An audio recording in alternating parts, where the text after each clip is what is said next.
Hello, everyone, and welcome back to D&D&D&D&D campaign number 2 of Black Ink and Blue Blood. When we last left off, the party completed their exploration of the secret Scar Concord laboratory built beneath the Barbarisian farmlands in the mountains, finding a laboratory that had been commandeered for the good of the governor, working with Dr. Kaloum and some of Dr. Knight's surviving Oathbreakers in order to continue the production of Ichor beasts. However, Barbaris is intending to use the Ichor for his own unique designs. Rather than the creations of the Concord, Dr. Knight's work, which has involved the perfect combination of two creatures, Barbaris is attempting a combination that will result in all of the traits of one being removed and overpowered by the other, enhancing the competitive infectivity of the Ichor that Dr. Knight had recently cured yours of. Making your way through the lab, you rescued all the prisoners that would have otherwise been reduced to simple experiments and managed to bring them to the surface, and Caleb and Whatses began to escort them after a brief incursion with a befouled Ichor beast that attempted to escape and potentially spread the infection all throughout the kingdom. Keeping things contained and stopping it before it started, as the escape continued and everyone begins their return to base camp, Zephyr, you watched and waited, knowing that a Barbarous patrol would eventually come to investigate what had happened. And sure enough, they arrived. However, before you could react, you and your bird came under fire, and only through your timely intervention with a health potion did your mount survive. As you prepare to run faster than you've ever run, if I recall correctly, you gave your bird the simple warning of to basically play dead so that they don't shoot you again, and are preparing to lead these troops on presumably the wildest fucking goose chase they've ever participated in. Is that about the sum of it? Yeah, I remember I was heading towards the mountain. Also, like I said, technically, the bird no longer has to listen to me. Oh, is that actually true? Well, yeah, the bird technically, like, I mean, based on, he disappears if he goes at 0. He drops to 0, so. But he made it a more physical bird. Yeah, true.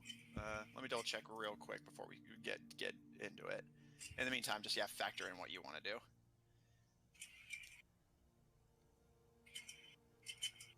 Do you still have the token in your inventory, or did you delete it since you used it? I think I deleted it. No worries, so I know if I need to Google it or not.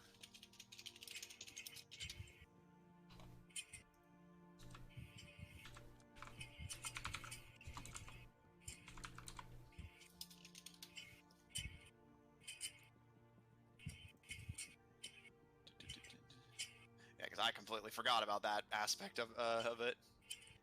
Yeah, if it drops to 0 hit points, yeah. Okay, noted. It's okay. Thank you for letting me know. Inspiration for that, I will work that in.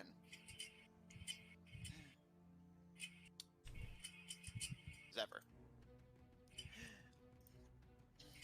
The troops now turn their weapons on you as the general orders them to ready their arrows. What do you wish to do?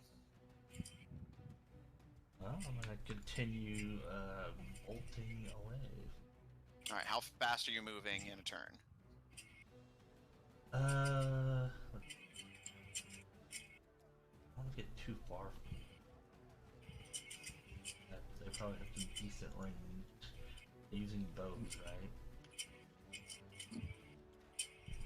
What kind of weapons are they using? They are currently using longbows. I believe I will at least dash, so I will go 180. Okay.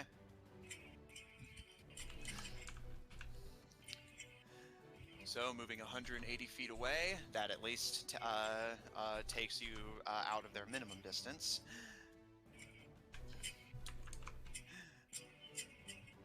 The general gives his troops the order to fan out and secure the area. waving his sword over his head. You can hear the distant shouts, kind of muffled in the distance, so you can't make out super specifically what he's saying. But you can see the troops begin to fan out. And while several of them go over to the river area where your mount fell, and the rest of them begin to fan out over the farm and basically just secure it, a contingent is going to proceed forward and give chase to you. Seeming to recognize your great speed, the general is sending off more of a scouting force to chase you rather than sending the entire army, which is going to take way longer. They do manage to close the gap enough to get back within their minimum distance, and they are going to make a volley attack.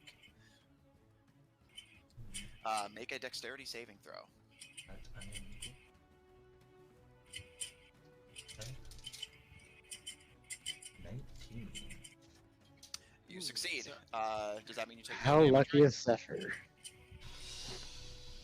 If it's a dex saving throw, and yeah, if it's like a half. Okay, so no damage then? Okay. Ooh, there. Zephyr. Retreating west, you cut through the farmland at great speed as another smaller than the last, but still no less intimidating volley of arrows flies towards you. But at your great speed and reflex, you dodge, duck, and roll, dodging the arrows expertly, hardly even concerned at the great force coming after you. You can see that out of the force of several hundred, a small force of just shy of 20 are giving chase to you, while the rest are like fanning out and investigating the area, presumably either looking for reinforcements or figuring out what the fuck burned this farm to the ground.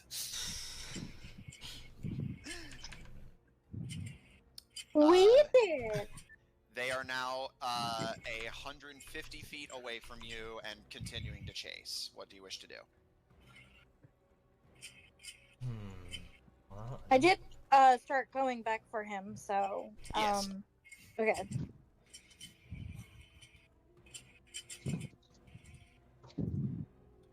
Yeah. So what you doing, Zeph? yes, I will.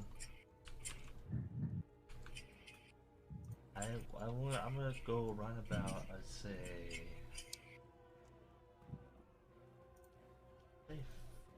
50, and then All right. So still trying to deliberately stay within sight, but still continuing to run. yeah, I'm gonna say 50 feet, and then since they aren't all coming after me, yeah, I don't see the point of the chase of a small squad. I will go invisible. You motherfucker. You mother. All right. Motherfucker. Zephyr, Where they can bolting. see invisibility. Yeah, bolting an additional 50 feet ahead.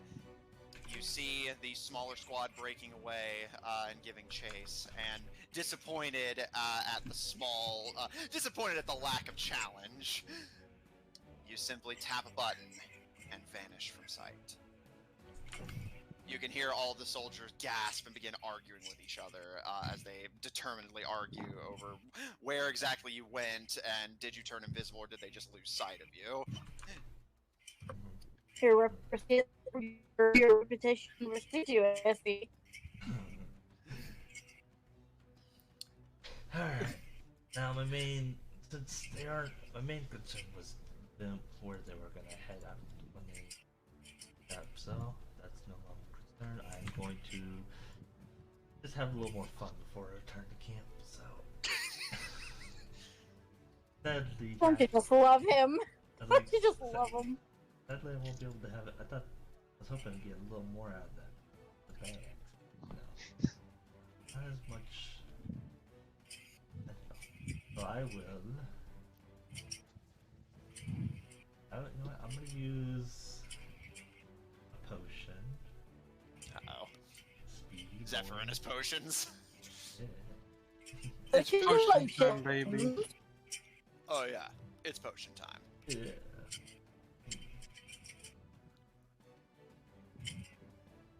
Once I get more of this eventually, but And then I would like to just bolt back to the camp and to the farm and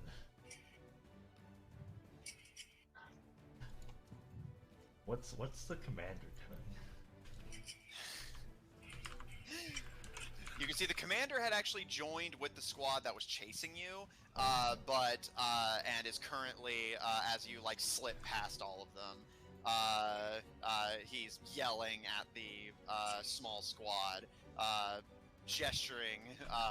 You can see he still hasn't lost that like smarmy grin he seems to carry all the time, but you can see that slight little twitch in the brow of frustration. As he grabs one of the troops by the collar and kind of throws him back into line. And come on, he can't be that hard to find. He's not a goddamn chameleon. Find him. Might as well be. He may as well be. Well, okay. He was my main target. I'm just gonna kind of rifle through his pockets, you know. Okay. The wheezing laugh. Roll sleight of hand, and I'll give you advantage since you're invisible and he doesn't know you're gonna be doing this of all fucking things. Ooh. Okay. Good. 37. Oh my god. Just a second. I actually do have this written down. I just need to grab. I didn't think I'd need it right now, so I didn't have it pulled up. 1 second. Yeah. You broke the DM. Good job. What goodies, you know? I know. More importantly, the enemy's goodies. I don't have to keep coming after my allies. Yeah, he's getting it out of his system now. Come back for you. You can see that he is, as you rifle through his pockets, it's unbelievable. He is carrying a longsword, a heavy crossbow and a quiver of bolts, a flintlock pistol on his belt. I will say you can definitely identify his armor is splint armor, but that's going to be tricky to get that off of him. But we'll see if a 37 can do it. And he is carrying a shield, which you notice it seems to be custom. It has a design on it similar to the masks that you've seen the Barbaris troops wearing in this battle. It's white with red circles painted almost like a bullseye pattern. That's unfortunate for a bunch of archers. Yeah, but I'm assuming he has something special about it. But... I'm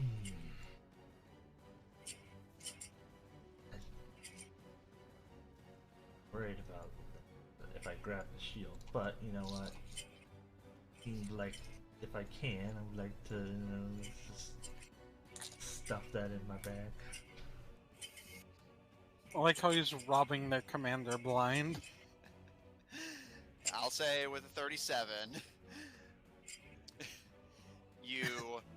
as he's throwing the soldier back, you kind of jump up and unhook one of the straps connecting the shield to his arm and doink it off of him in a swift motion, so that he would assume the movement that he feels is just from him shoving the guy, and in the time it's going to take him to realize, oh, I dropped my shield, look down and realize he didn't, you'll be long gone. As the moment you slide it into your bag, you may add a unidentified shield to your inventory. Let's see if your arcane eye has any use for this. And if not, there's a barbarian who loves shields. I think you'll love this one in particular. Or the bunch of other people. I guess fine. I will cast detect. Okay. Oh, real quick, before you do that, just in case this does affect what you want to do, I did forget to mention, because I had to pull up what items he was carrying. He is also carrying 1,800 gold. Oh. Not bad. I mean, I will take the shield still, but I might. Yeah. I just wanted to mention that before you did a new action. So. Alright. Pocket change. And you're using the stealth suit to be invisible, right? No, I'm actually using the ring. The Ring of invisibility, which I just The was visible ring until I of turned it off. invisibility. Okay, so yeah, I wanted to make sure this wasn't a thing of like if you do an action or cast a spell, you become visible again. Nah, well, there's attack. I think that's just if you attack. Yeah. Yeah, until you. Well, it does say until you attack or cast a spell. Wait, what does cast a spell? Yeah, that's what it says. No, I just So, yeah, if you do that now, you'll be visible again. But, I mean, you seem like you like it when they're chasing you. We can see where that goes. yeah. But I can see it now. Oh, it's not a chameleon. Turns around. he isn't back.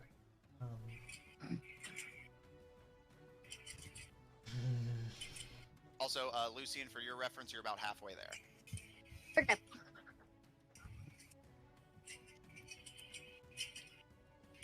Right now I'm under the effects of the potion, so I'm not worried too much about outrunning them. Oh shit.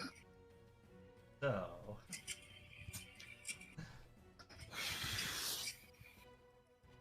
I'm just gonna strip this guy as much as I can. Oh my god! I just want to keep like, okay. Okay, so, This guy in what particular. else do you want to try and take from him?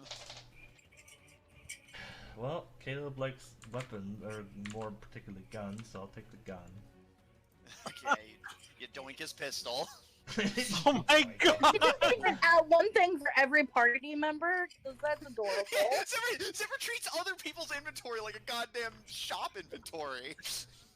Well, might as well. Like, oh man, not a whole lot in stock today. I should hit up Governor HEB instead. All right, yeah. You take the pistol. Henry Ernest Bueller. At this point, you can continue trying to take stuff, but you're definitely gonna have to roll again. If you take anything else on the same roll, he's definitely gonna notice. You think he would feel lighter? He's coming. Well, again, remember, all this is happening in seconds. So, like I said, it's gonna take him time to be like, oh shit, I dropped my shield. Oh, no, I didn't. Where is it? And then, of course, by that point, he'll then notice the gun's gone, and it's gonna be a whole thing. Yeah.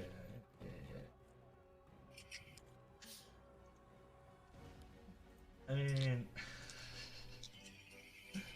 I feel bad that, you know, yes and no. I mean, I don't feel bad for the guy, of course. But, you know, it's like the fact is, I don't think he stands a chance against my sleight of hand. No, probably not. Almost certainly not. I mean, besides a natural one, I did the lowest I can roll is a 30. So, I mean, like I said, I'm gonna just start. Let's take his gold now. Roll sleight of hand. Okay. I still have Everybody, advantage. see, what's the shield? Caleb has a gun. Do you have any, Berlin? I don't think, unfortunately, I don't think Lucy would have much of a use for what he's got left. Maybe the gold, buy new spell components. Yeah, but do I still have advantage? Yeah, I'll say you have advantage. You'll just buy a new dress. Oof. Made out of Yeah. gold dress. Okay, oof. What roll was oof? Well, I rolled a 1 and a 6, but of course, reliable talent. Yeah, I was gonna make say, it- so what roll is an oof? Well, let's like I said, I rolled a natural 1 and then a 6, but Fair I enough. rolled, but again, reliable talent would make it into a 30. Okay. You may add 1,800 gold to your inventory, 1,800. However, at this point, while he doesn't catch you specifically, he does, notice, like, kind of furrowing his brow that his shield's been dropped, and on not seeing it when he searches around. To his credit, he seems to put it together pretty fast, and is going to whirl around and basically strike in random directions around him with his sword. They try to attack me, and I'll be disadvantaged probably. 'cause I'm Yeah, invisible. so Yeah. He's going to be a whirling dervish. AC Zephyr, just so I can know what my minimum 20. is. Okay, so he needs... Okay, that or higher, got it. Okay, maybe... Maybe... Well, you avoided a natural 20. Okay, so... No. Nope. He would. All three would have hit, and one would have crit if he didn't have the disadvantage. So, Zephyr, he whirls around with his blade. To his credit, he does narrowly miss you at several points. Only the benefit of that he doesn't see a target. Do you manage to avoid it? However, as the troops hear the sound of him unsheathing his blade and turn in confusion, he whirls it and. Kind of looking around, he does manage to look in your vague direction, but he clearly can't actually see you. But he does get the blade into a combat position and call to his troops. It's still here! Hands to your pockets, boys! If you feel so much as a nudge, swat it like a bug! I like this guy. Okay. Alone, but of course I'll give him a message beforehand. I'm gonna try to, give him a good whisper in the ear and be like, Motherfucker. I appreciate you leaving the castle. I'm a Roll intimidation. Something I am not particularly good at. He does look concerned, but to his credit holds firm and is basically just going to, again, take like random swings as you duck out of his range. Alright. Off I go. Yeah. He did roll a nat 1 on one of those swings if you want to do one last thing before you go. I mean... Kick him in the ass. Oh no. If I do damage, technically that's an attack. Yeah. But if you want, you can do something like grab his sword or something. Oh yeah, of course. I will not say none of that. He's just like, so he's like, I'll take that, man. Alright. Swallows his sword. Thank you. The troops watch as the general takes a few final parting swings as he hears the voice, managing to keep his nerve enough to at least attempt to attack someone who's clearly close to him. But Zephyr, as you skitter off of him like a fucking gecko, you snag the sword out of his grip when he swings a little too wide, and everyone gasps as the sword just vanishes out of his grip. Oh my god! Thank you. Zephyr, you are love a it. menace, my man. I'm loving it. Alright. Well, my job here is That is- done. Zephyr, Fan-fucking-tastic. the last thing you hear as you just begin to bolt from the camp is the general calling out. Aggressive and mad, clearly, but you can actually hear a slight lilt of humor in his tone as he calls out, "Even the sword? What are you, my ex?" I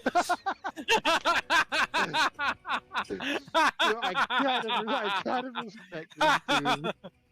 At least he can find humor in it. At least you have a sense of humor. That's great. So Even funny. this sword, you might ex. Zephyr, how far will you get from the camp before you And- on into And the sword? What are you, my ex? At least as far enough as where I think they'll be out of sight. Okay. Zephyr and Lucian coming from the opposite direction. As you both unwittingly... Zephyr, you can probably see her in the air, but Lucian, you can't see Zephyr yet. But as the two of you unwittingly pass each other, you both have just enough time to see as the soldiers are setting up camp. A few of them are gathering around the fallen rock to presumably restrain it and study it.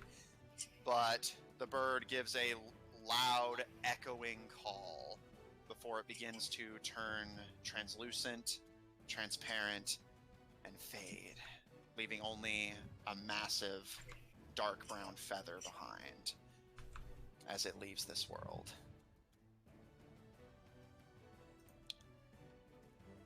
Lucian, you can see the improvised encampment of the soldiers is in a panic, as clearly all of whatever Zephyr did, you didn't see any of it, but whatever Zephyr did clearly got them upset. What would you like to do? I'm just gonna. I'm gonna fly low, but not low enough for them to get to me, but low enough to see if I can't spot my tiny friend. Okay. Roll perception. Yeah, okay. I'm gonna use my dice that he threw at me today. So, I threw it to you? yeah, he threw it at me like a couple weeks ago, and I've. Wow, I was like today. Like I didn't send it today. No, I'm just using the dice today. For step.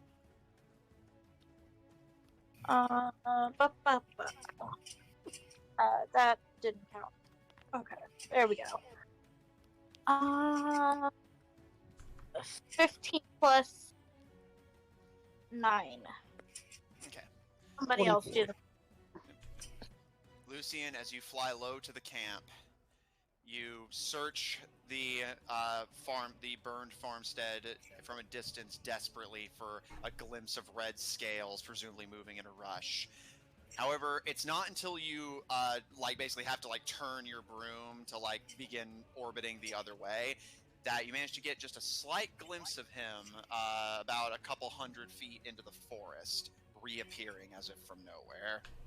All right, I'm gonna get low on my broom, and I'm gonna try to disappear in the trees to where they can't see where where exactly I'm going, and just be like, Zephyr, I'm over here. Come on. Zephyr, as you and Lucian make your escape from the camp, Lucian joins you.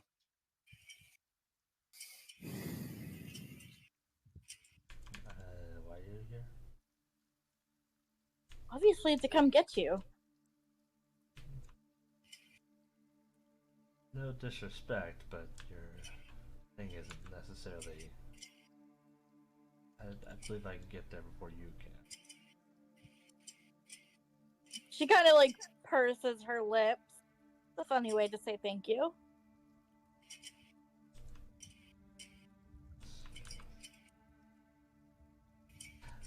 Whatever helps you.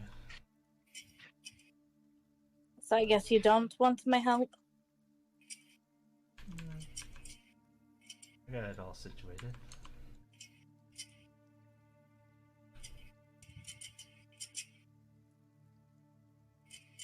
But let's head back. Well, you're welcome to fly on my broom, but it doesn't sound like you're too keen on it. Yeah. Walk is nice after days of rest. Alright. And then I'm gonna just leave.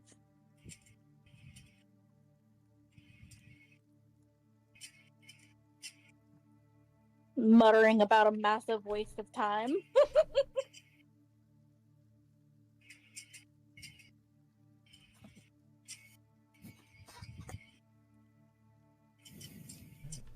Therefore, we'll start heading back.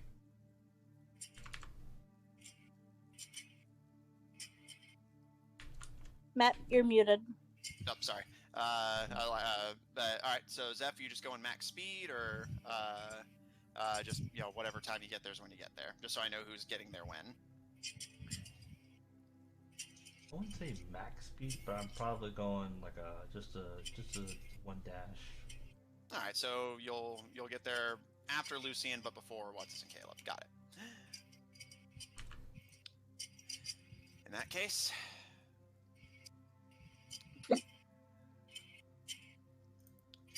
Lucian, taking off away from Zephyr and back to the camp, you are the first to arrive. You can see that Queen Sundragon and Autumnfall are currently in the process of getting the prisoners situated. They seem to have designated a tent where they will be kept under guard. It appears that the rest of your companions have not arrived yet. Is there anything you wish to do?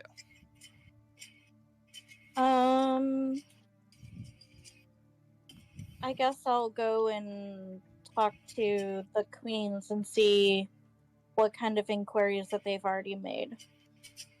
Okay.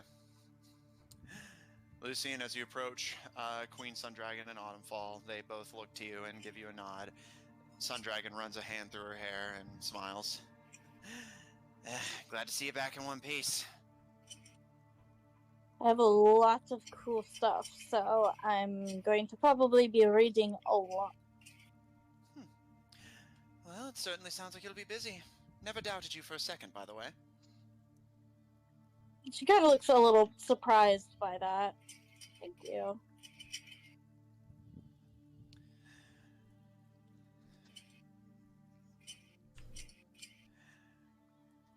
I went back for Zephyr, but he said he didn't want my help, so I just came back. At this, Sundragon just gives a nod, like basically a sort of like, "Yep, that sounds like everything's about on the up and up." Then, and Autumnfall gives a kind of hard to read nod. That's sort of like, again, it seems expected, but she seems like she's interpreting the information in her own quiet way. Mm-hmm. So, what do we know so far? We haven't begun interrogation yet. Neither of us are hardly experts. We figured it would be best to wait for His Majesty to join us. He seems to be the most talented at getting information out of people who are unwilling to share. While I can compel people to tell the truth when they speak, I cannot force them to speak at all. And any attempt on her part, she points to Agnes, would likely result in more babble than anything else. Hard to understand a man through swollen lips and broken teeth. Yeah, that's true. But if you do not wish to be there for the interrogation itself, if you have anything you wish us to ask, be sure to tell us now. As I told His Majesty, and I will tell you as well, we have no intention of making these men stay any longer or crueler than it absolutely must be. That is all I was concerned about. Excellent. You may go then. Yeah, I've got some reading to do. I'm not sure where I should set up because there is a lot to go through. My sorcerers have a tent in the center of camp. We've been using it as an improvised library for our spellbooks. You may do so there. It'll be quiet and you'll be largely undisturbed by the ruffians. Ians. It's not the ruffians I'm worried about. I doubt that your more noble-leaning colleagues have any interest in what you've taken that you haven't already shared. Well, I mean, a lot of it is about the Icar. So I do feel like after I read and I guess interpret the books, they're going to want to know what I think of it. I have been studying this since this whole shabacle started, so. They both give you a I nod. studied under Dr. Knight, so I kind of understand.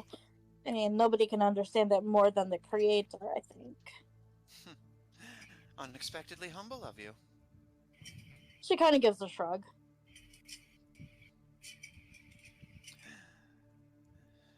Well, guess you can always go to her if you have any questions.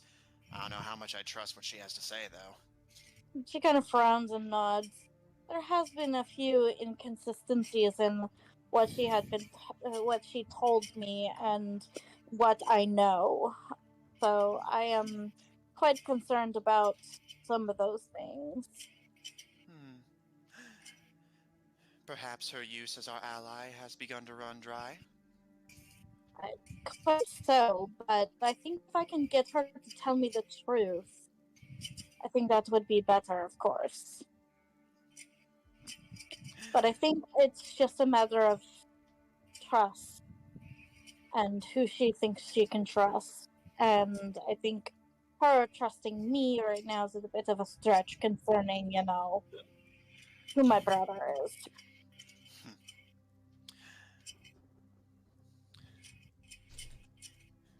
They both shrug. You see them kind of glance to each other and almost have this kind of quiet, unspoken exchange beforehand. But Sundragon kind of takes you by the arm and nods. Come on, I'll show you where the nerds sleep. I'm a nerd. And? Well, I was just letting you know.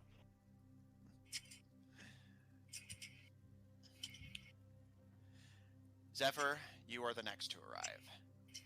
You see Lucian being escorted to the one of the tents you had robbed the prior day. And you see Queen Autumnfall is in front of a tent that you see the various Barbaris prisoners are being escorted into.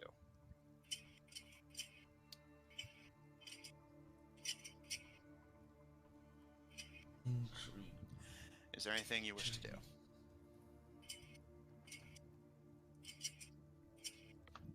I guess I can just simply, it'd be funny to what's it out of struggle.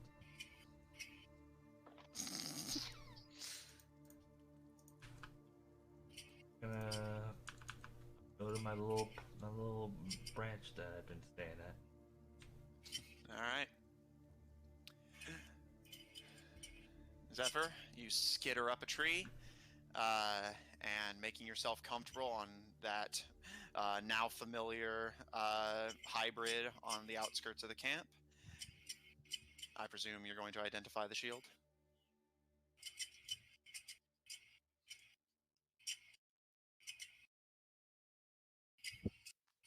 Just trying to think if it'd be funny or I will figure it out. Will I tell him? Can't get it.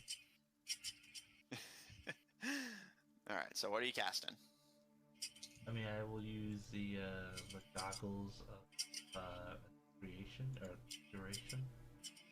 Okay, so that's identify? Yes. Alright. Got it. Alright.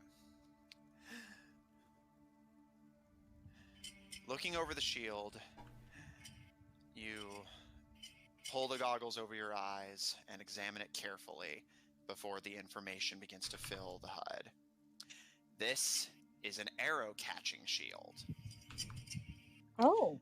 In addition to the normal bonus a shield gives you to your AC, you may use a reaction to become the target of a ranged attack made against a target within 5 feet of you. So if, for instance, someone's attacking someone next to you, you can use your reaction and have it hit you instead. +2. Mm-hmm.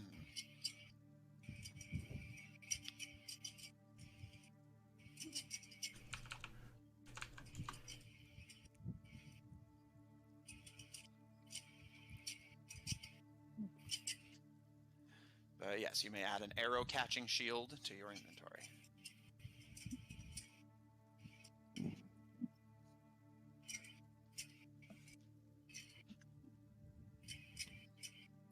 Is there anything else you wish to do? I guess since I'm already safe, I guess I will cast Detect Magic to see if any of his other gear were magical. Fair. Casting Detect Magic. You do not see a magical aura off of anything else you robbed the man of.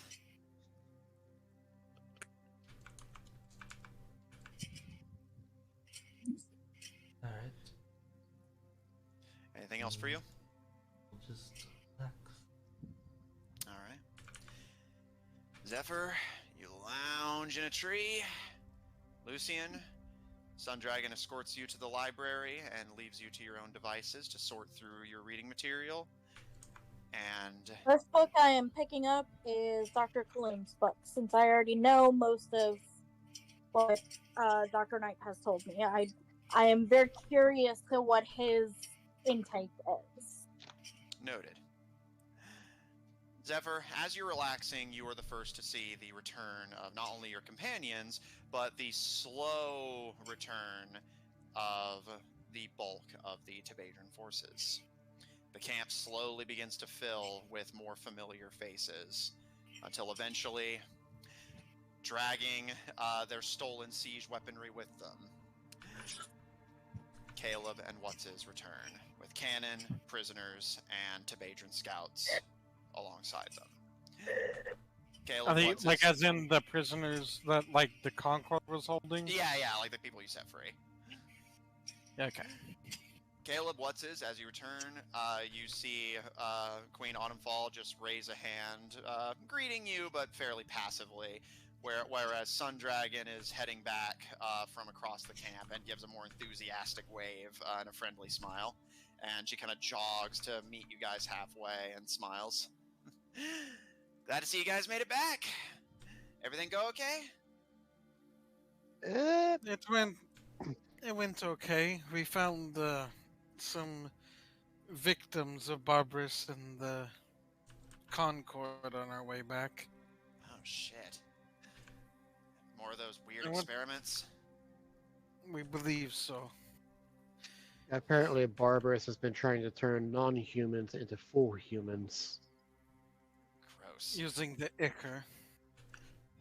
She kind of sticks out her tongue and furrows her brow before looking to Autumnfall, who actually at this does raise a brow and kind of crossing her arms looking to the three of you and Agnes. That is concerning. Which is why Lucian's like, I gotta read this shit. Up until now, Barbaris has taken a rather passive role in all of this, being more of a irritation in the Western Alliance's side than anything else. If the Scar Concord is trusting him to participate in their vile experiments, especially ones that would mean the extinction of my people, this is a priority that must be dealt with. Honestly, I don't think the Concord might have cares what some- he does. Which is why Lucian is reading the fucking book. And go ahead, Caleb. It seems like we might need to ask him some questions before thinking about taking his head or whatever we're going to do. That would be wise.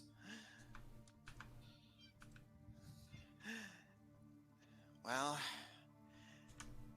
we were thinking, Caleb, you're the best at... I'm sorry, is it Your Majesty now? Still not. I'm not going to get too caught up on such things. That's good. You can see Autumnfall kind of roll her eyes a little bit, but Agnes continues. Ray and I aren't really the best at getting people to talk when they don't want to talk. That seems like more your speed. If we're going to get anything useful out of these guys, we figured it should start with you. Just... I would have thought at least Autumnfall could at least use the truth spell or something like that. Yeah, Right. Lucian did do that. Quite, but those spells do not coerce speech, it simply coerces honesty.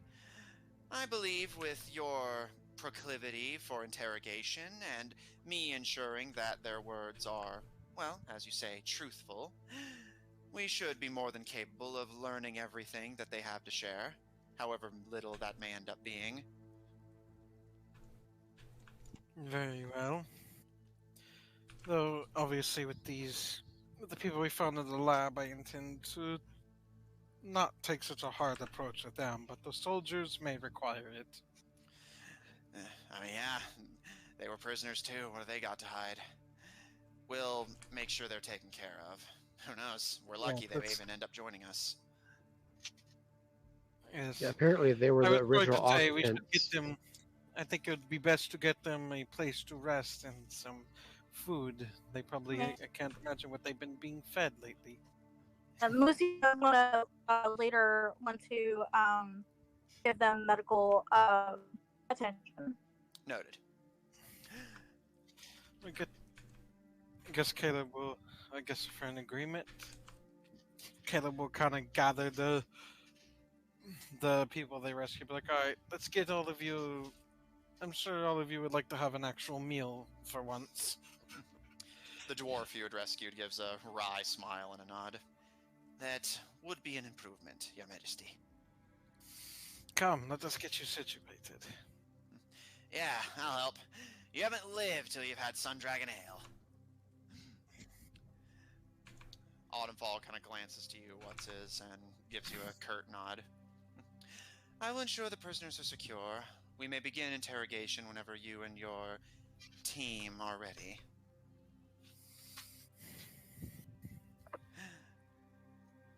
I'm ready whenever.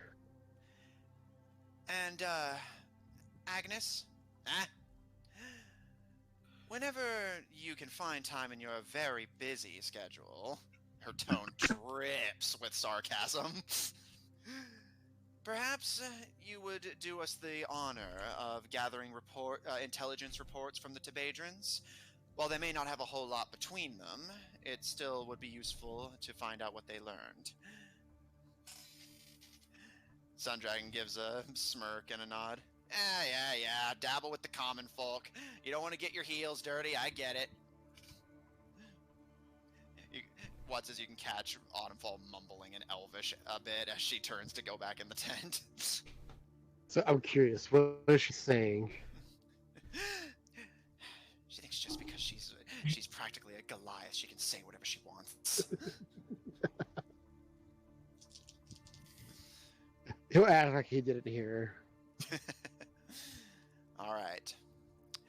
With the party returned to base camp, at this point, it is late afternoon going on nightfall, and indeed, Caleb, as mentioned, your troops are beginning to reassemble and pass whatever they learned from their scouting mission onto each other. Caleb will, I guess, get Goody and say, go ahead and make sure you get a report of everything they found on their patrols. Yes, sir. And he'll look to Volpine? Volpine. Yeah, I was like V. Volpine. He'll look to Volpine. I was like, we have some captured enemy soldiers. Do you want to participate in the questioning? I prefer disposal to interrogation. Very well.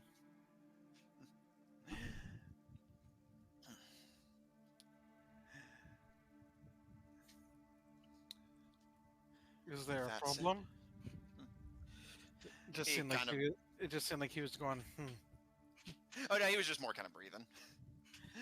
But yeah, he does kind of blink a little bit before shaking his head.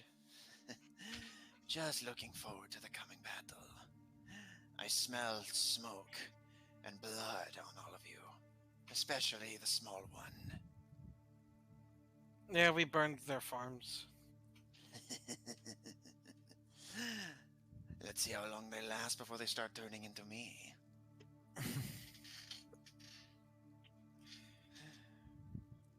But I heard stories that has some adverse effects on people that aren't like you. Adverse effects, enlightenment, who's to say? He does kind of chuckle a little bit, though, even he knows it's horse shit.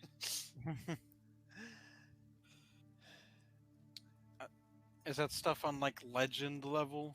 Oh, absolutely. Okay. Because I think Matthew knows what I was referencing. Yeah. That said, Lucian, you'll be giving medical attention to the rescued prisoners. Other than that, is there anything anyone would like to do before settling in for the night? Wessis is just keeping an eye on himself, making sure that nothing changes. Noted. Anyone else? After I'm done with my evaluations, I want to do one more thing. Okay. Your mic's a little spotty, but I got the gist of it. All right, noted. Zephyr, Caleb, anything from you? Nope. Not tonight.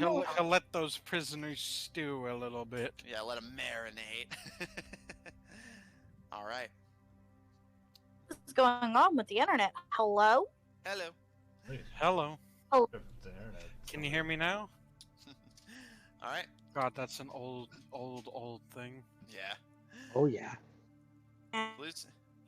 Lucian, looking over the rescued prisoners. For the most part, they are surprisingly largely unharmed. They have a few minor superficial injuries, bruises, and such from their initial abductions, but there's no sign here's of... my question, Matthew. Are Yes. any of them bleeding black blood? No, I was about to say, if you'd let me finish, that none of them have even been seemingly injected Oh my God. at all. Oh, Hello.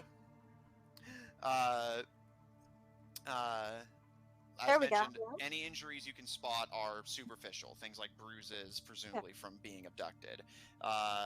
There is no sign of any invasive medical attention they were given, not even so much as an injection to get their blood to begin with. okay. Yeah, they needed pure samples. Yeah. Okay. Are these all humans that I'm evaluating? Opposite, literally everything but human. Okay. All right. I'm going to So, ask them series of questions as well. What kind of things that they went through. Like if they had any testing done, or if they had been receiving any like medications or any of those things. okay. Most of them give you pretty much all around the same responses. There was not a whole lot actually done to them. They were simply called into the city from their farms all of them give a different excuse, but clearly it all ended up being a farce anyway, so you don't imagine it matters too much. One of them says it was an inspection that they didn't want him there for to risk hiding something. One of them claims it was to get a doctor's appointment done in the city. One claims it was to receive a medal. All different stories that just got them into the city in a position to be taken. It was a prince, you know. yeah, a prince buried some gold. But after Letter of being inheritance. But after being taken, the experiences become more in line with each other. They were simply kept in cages, given the bare minimum for survival, and otherwise largely ignored. And because they were kept in separate rooms, none of them even saw what was happening to their fellows, just that people would be taken from the cages and never come back. But at your prodding, yeah, they all confirm there was no medication, there was no medical attention, it was just sit in a cage until it's, as far as they could tell, your turn to die. Okay. Did any of them see the process being done, or were they just like Again, they were kept in separate rooms, so did they just not know taken who was out. next? They would just be taken out of the room and then wouldn't come back. So none of them knew what was happening, what the criteria was. Just, it was a lottery, as far as they could tell. Okay. Okay. All right. I'm satisfied with that, so I will move on to my other duties that I need to do tonight. All right, which would be?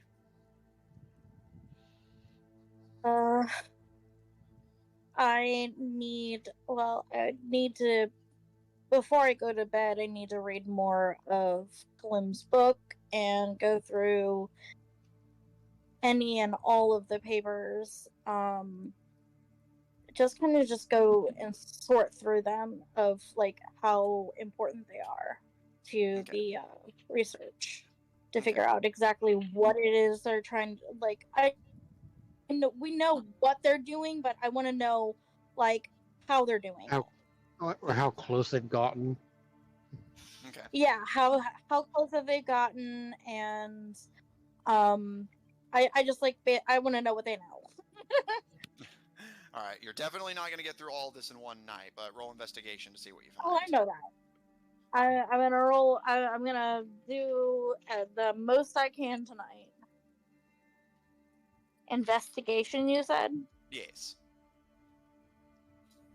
Okay, if D&D Beyond will let me see my stats, that would be so nice.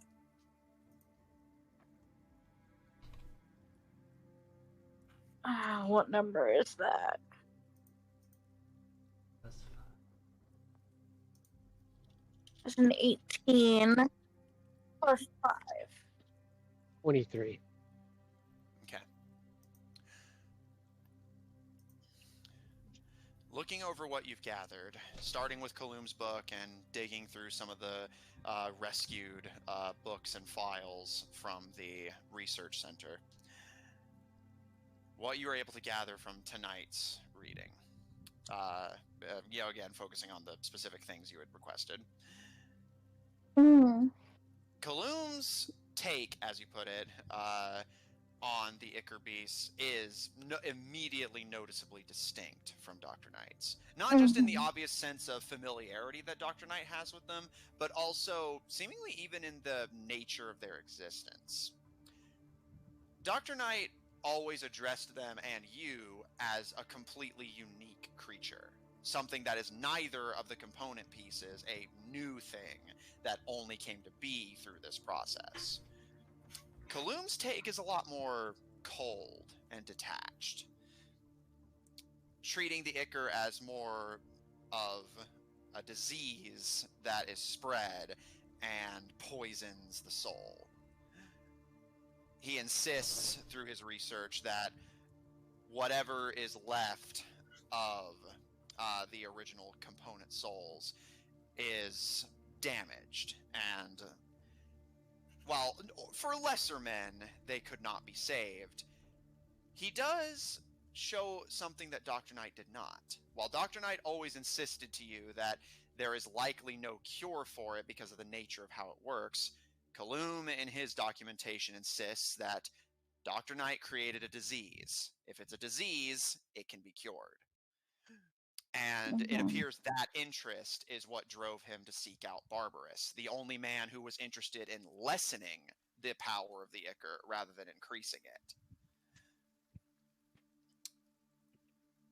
From the research you can gather, Kaloom and Barbaris were in cahoots on this for months, trying to see if Dr. Knight's formula could be lessened in severity and thus easier to control. While Kaloom himself seems to have very little interest in the Ichor from what he says, again, dismissing it as just an out-of-control disease that's not really useful to anyone, Barbaris, of course, was interested in the potential of what it could do if it was changed. And this got Kaloom closer to his goal of seeing if it was possible to cure what Dr. Knight had created. While they never got incredibly close, at least not from the notes you read tonight, you do see those things I had mentioned in your previous reading, that they were attempting to create something that had lost the unique traits of the magical, but instead the best they would get was what you had seen the Minotaur be turned into. Faceless, shapeless, formless blobs of Ichor, devoid of any personality or thought, beyond the sheer unnatural agony of their existence.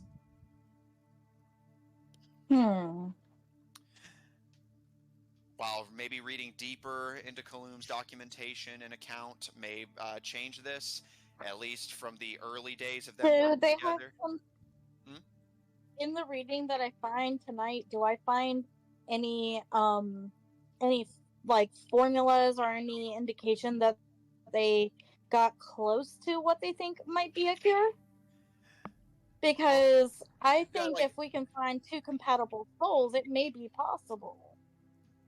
Because the only reason it didn't work was because they weren't compatible. It's hard to say. At least from what you read tonight, Kaloom's notes give no indication of even an awareness of the requirement for compatibility. As mentioned, it was only through months of extensive testing that Barbaris began to even suspect that connection, and even then, he didn't really factor it in that deeply. Does it seem like they didn't care about that, or they just didn't know? You'll have to read more to find out, but as far as you can tell, it seems like Kaloum didn't know and Barbaris didn't care. Okay. I hate that I agree with Kaloum. I knew you would. I hate that. I hate it.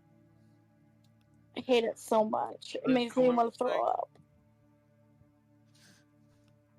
What did Kaloum say? There's a possibility Yeah. that it can be cured. Yeah, basically, Dr. Knight thinks you guys just are new things. You can't cure your existence. You just are the way you are. Kaloum is like, no, it's a disease, and that means there's a cure. Mm-hmm. Which I do completely agree with. And I hate that I do. Hate it so much. I hate it so fucking much. It's literally making me physically ill. No, it's making me physically ill. I can't. While Lucian is sick in the forest, what's his? What? As you settle in for your night's meditation. As an elf, your thoughts are fairly, well, to say they're disciplined is probably the wrong word. They're organized.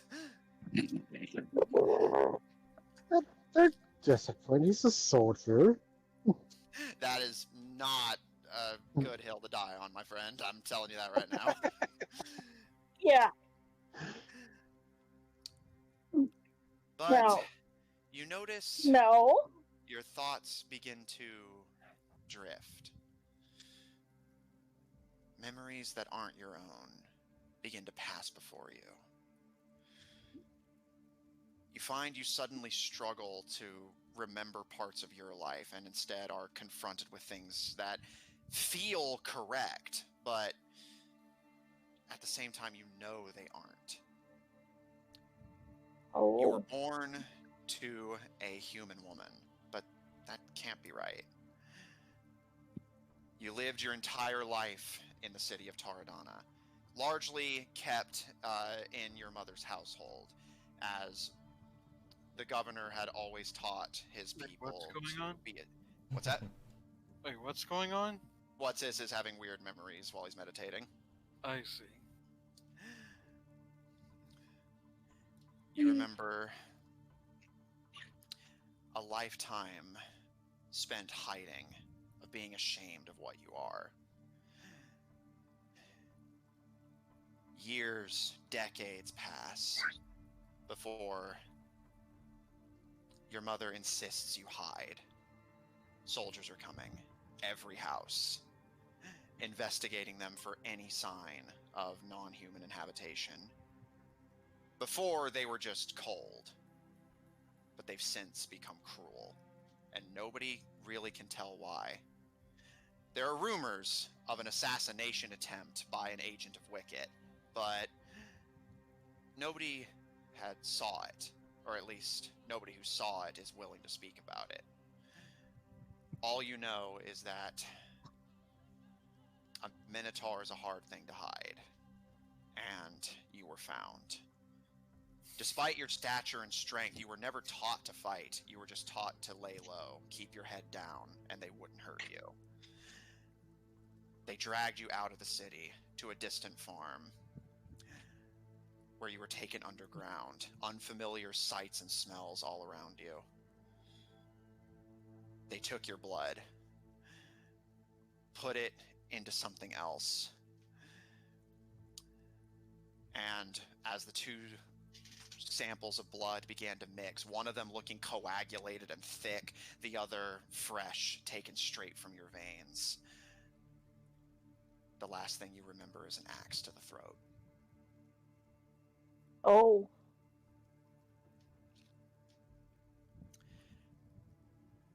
What's is the next thing you remember is you're back in the land of the living, the present, and vomiting ichor intensely in your lap. Oh. The vomiting does not stop for nearly a minute before finally it begins to soothe.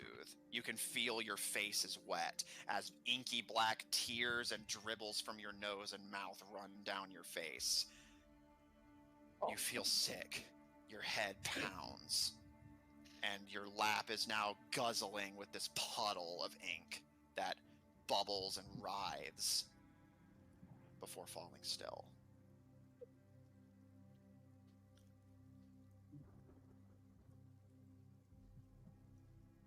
He's going to think calming thoughts.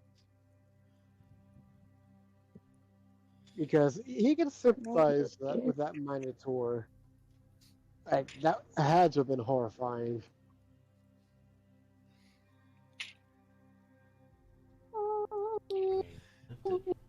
Yeah. For a brief moment, What's-is, you and that Minotaur were joined in soul. But too much of him was taken away. What you just saw was all that was left of him. Memories of pain, oppression, torture, and death. For reasons that he would never understand. And for reasons that he now never will. You do your best to calm and meditate on the pain.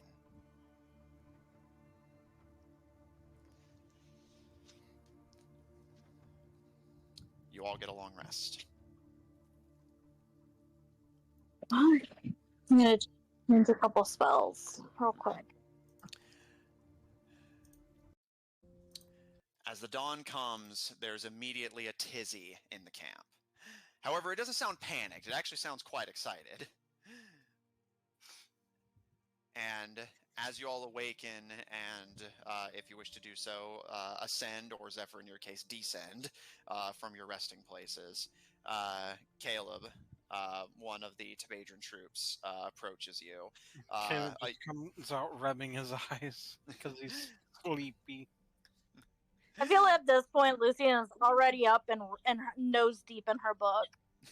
Somebody's gonna have to get her. Noted. Caleb, you're approached by one of the Tauradonna troops. You recognize him as one of the men who had helped take Tauradonna Farms. A man with thick black sideburns, kind of messy black hair. He looks pretty young, human. Dresses in a suit and hat he definitely stole off of a nobleman at some point. But he excitedly grabs you by the shoulder, not even seem to notice your disheveled state, and cheerfully pipes up to you. Good to see you, Your Majesty. Good news. We managed to stop the train like you asked. Well, that's good. We're picking everything off of it, and everyone off of it. We'll let you know what we find, yeah? Very well. We'll need to see if there's... We need to see if we can use this to also try to stop further ones. He gives you a nod, seeming to remember that that was indeed the plan, and excitedly runs off, seeming like he wants to get to the train before his fellows pick it clean. Caleb will go, I guess Caleb will head over there to, have a look at the situation. Noted. In that case, What's-is and Zephyr, as the remaining folk attending to the camp, you can see that the Tauradons are passing along to the rest of the troops what they found in their scouting, and Sundragon and Autumnfall are just kind of examining the camp and chatting to one another idly. Not seeming like they're in a particular hurry, although you can see Autumnfall is kind of looking around somewhat, seeming not hurried, but more like she's definitely thinking about something. The eyes are darting kind of fast and her arms are crossed. Who She is looks it? tense. Autumnfall. Autumnfall. Is there a problem? Huh? Oh, she kind of pinches the bridge of her nose and shakes her head. No, nothing you need concern yourself with. Just... She kind of rolls her wrist, trying to consider the words she wants to put to this. I've simply been given a lot to think about in the previous few days, and meditation can only do so much to soothe it. Yeah. I don't know much about this meditation for obvious reasons, but I'm sure it'll come through eventually. One can only hope. Luckily, if there's one thing my kind have, it's time. She kind of waves you off, not even seeming like her usual like harsh dismissal, more that kind of like you're fine, go kind of motion. Very well. Caleb will continue on his way to have a look at the train situation. What's his and Zephyr? Is there anything you'd like to do before we check in with the train? You know what? I think Wesses will go with them to the train.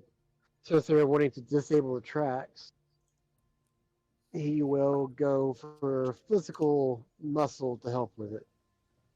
Okay. So what's his? You're heading out with Caleb. Zephyr, what are you doing?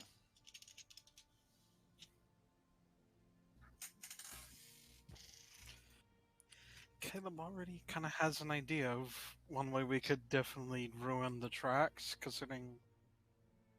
Wait, hold on. While you consider Hold on. that, Zephyr. What campaign was it that we blew up a train? That was campaign 1. Oh, my bad. Never mind. I got it. They blended together. I mean, to be fair, this is literally the train you blew up.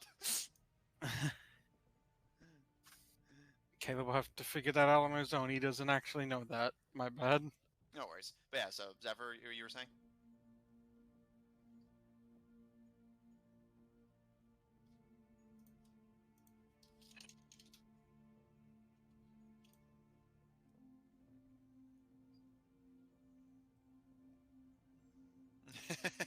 You're getting a lot of those.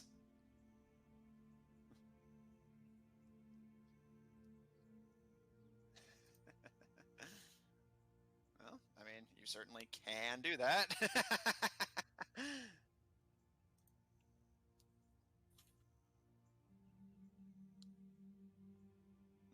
Noted.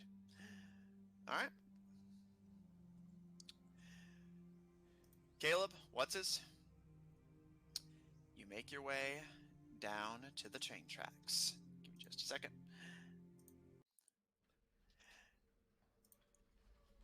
As you reach the edge of the tree line of the camp, yeah, you can see it from here.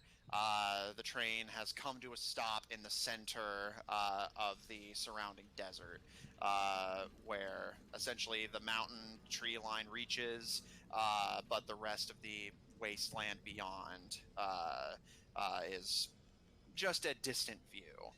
Caleb, you know, of course, somewhere out there are the scouts you sent out to retrieve guns and information on the gnolls. As you approach, you can see the train is still running, but it is not moving. Just the engine is still in gear, essentially. And you can see a crowd of people have been assembled outside of the train. Judging from their wear, they are largely somewhat well-to-do folk from the looks of it, judging from their fancy clothes, and are surrounded by Tabadrins wielding their taken gnoll bows, held essentially at ready, but of course not at immediate threat. And you can already both hear the sounds of laughter from the Tabadrins as they belittle the robbed train inhabitants. As you two can already see on both the roof and through the windows, Tabadrins are checking the train, like underneath it, on top of it, inside of it, the sides of it. Every angle they can check, they're checking for anything of potential value that can be taken. Caleb will, I guess, head down there to get a closer look at the situation, looking at the people as he passes by.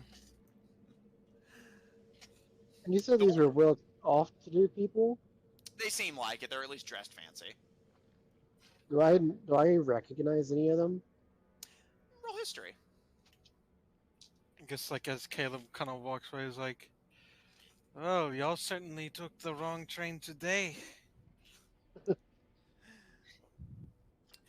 one of the women seems kind of pale, dark red eyes. You assume some kind of magical ancestry, and her hair kept in a thick black bonnet that largely shields it, although it seems like a lighter color of some kind, and dressed in this kind of bronzish black color, just has her hands folded in front of her, even as two Tibadrians on either side of her mock her literally to her face, and just kind of gives you just a glance, Caleb, before giving a shrug and... The wind may howl, but the mountain will not bow. Oh my goodness. Is Is that that a Mulan reference? Yes. It is. is that a saying Caleb has heard? Roll history. I feel like And what's your history? Is it no, 18? please. My history is a dirty 20. Wait, yes. Yes, history is. I love how the history buff is in the other we're reading. Yes. What even is Lucian's buff to history? 10. Oh no, 13, I think. Ooh, very nice. Mine's a Alright. -1. How? All right. What's it? Caleb You actually gets- would. Caleb gets a +7. And he's proficient, so that means he can't roll less than a 10. I have Very expertise nice. and person though. Flat roll, less Yeah, than. yeah. The 17 is Caleb's lowest roll. Mm-hmm.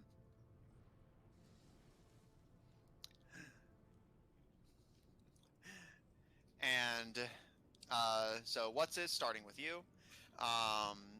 Which means You Caleb actually has a higher minimum roll in history than Lucian.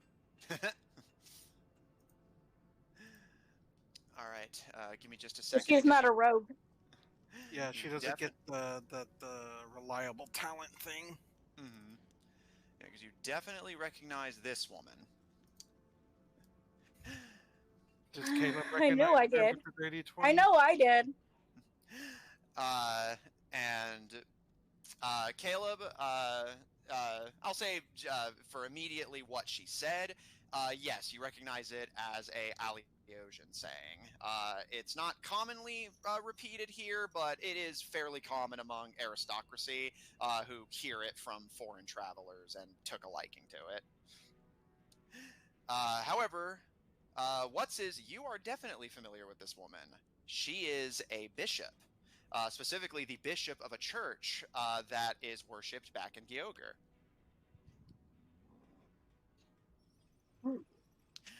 Specifically, you recognize her as the spokeswoman of a kind of underground movement. They are known in Elven tongue as the Cult of the Broken Machine. However, they are known and essentially on the streets, among people who know of their beliefs and deride them as the Boomer Gangers. Oh, that's funny. Oh, that is funny.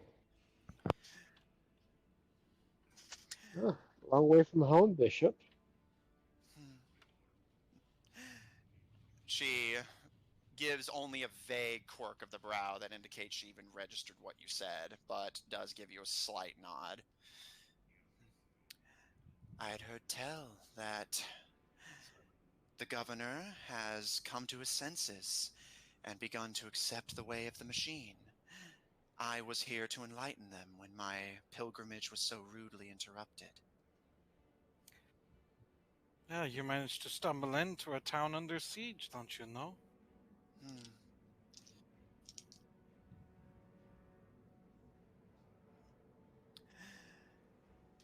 Do you intend to rob me? It's very possible. Very well. You may take whatever you wish.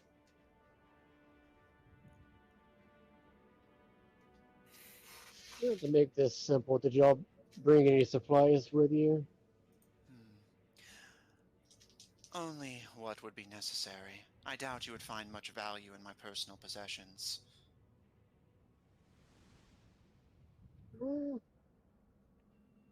Based off of who you are, I wouldn't be so sure about that one. Well, I wouldn't be interested, but As this you wish. new our king of Tepedra here, he is actually into technology as well. At this, her eyes actually do widen, and she looks to you, Caleb, with a sudden interest in who you are, and smiles to you Thought I was just politely. a random thief, didn't you? Of course. You do not have the bearing of someone who cares for advancement. Every advantage is appreciated. She gives you a smile and a It is bow of not the the head. It is not the Tabajan way to fight fair, after all. We Well, always stack the deck in our favor. your reasons may be petty, but enlightenment all the same. Although my point remains that you'll likely find very little interest. I appear to be very remiss to stop you. And she takes a small black bag off of her belt and holds it out to you. Caleb will take it. Glancing inside of it, you can see, indeed, while there's a few small valuables, it's nothing particularly noteworthy. You can see a small hourglass, a letter that seems like it was intended to be delivered here, a small set of manacles, a jar of what appears to be dirt, I got a a chart there. yeah, a skull carved in various foreign runes, a small bell, likely to be essentially rung while you're going around the streets sermoning, some chalk, a ring with an unfamiliar emblemage on it, although what's is, again, given that this church is worshipped in Gyogre, you would recognize it as the Boomerganger symbol. A crystalline pendant, a small black candle, a medallion of the Boomerganger symbol, and a dagger, seemingly just for self-defense.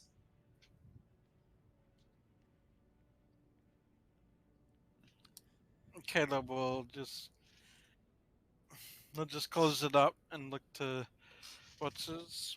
Well, I guess I'll leave you to whatever you're doing here. I'm going to see about what else we can get done here.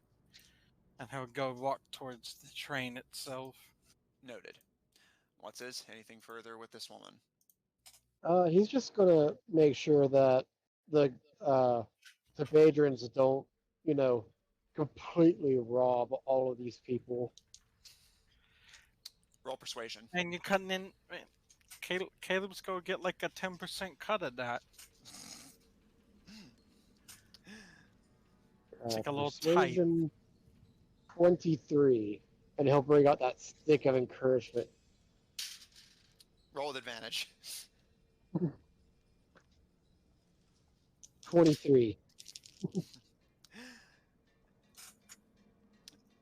The Tibadrians are clearly put out whenever you insist that they at least basically keep the clothes on their backs. But when you break out the stick of encouragement, what grumbles you do get quickly are silenced. However, to your surprise, you actually do get quite a few of them who actually get angry when you bring out the stick of encouragement and actually stop to essentially, like one of them essentially Don't stops. tell And Tibadrians what to do. Actually, one of them basically stops to look at you once, whenever you break out the stick, and just like, come on now, I was gonna do it anyway, just to be friendly. Kind of bops This you is on the arm. a What's his? caution. Elves. Elves. Yeah. Just think, you're only getting a small taste here, but there's a whole lot more in that city once we get in. His face takes on a kind of dreamy, happy expression, and he gives a nod. Yeah, there is. You got to show a little bit of restraint. That way, when you get to the good stuff, you got more room for it. I don't Lay know. yourself down with the lesser stuff. I got pretty deep pockets, Colonel. I guess we'll find out.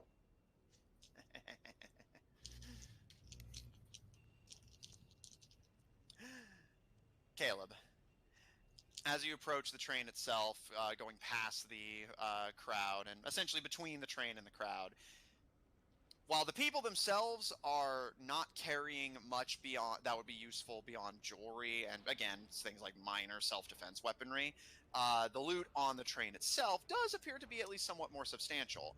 For one, you see Tebadrians are already busting out what appear to be crates upon crates of food stores. Which they are already kind of rifling through to take their favorite things, but they are leaving the crates themselves. Caleb will say, "Leave the food to bring back to the camp. We can have it there." You could, yeah, again, as per the norm, a few of them whine a bit and put their favorite food snacks back, but they do stay in line for Get your now. opportunities.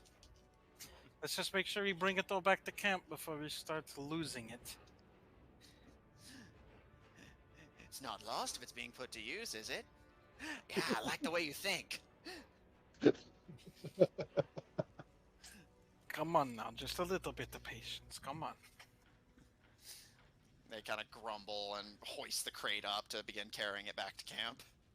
Has anyone found the person who runs this thing?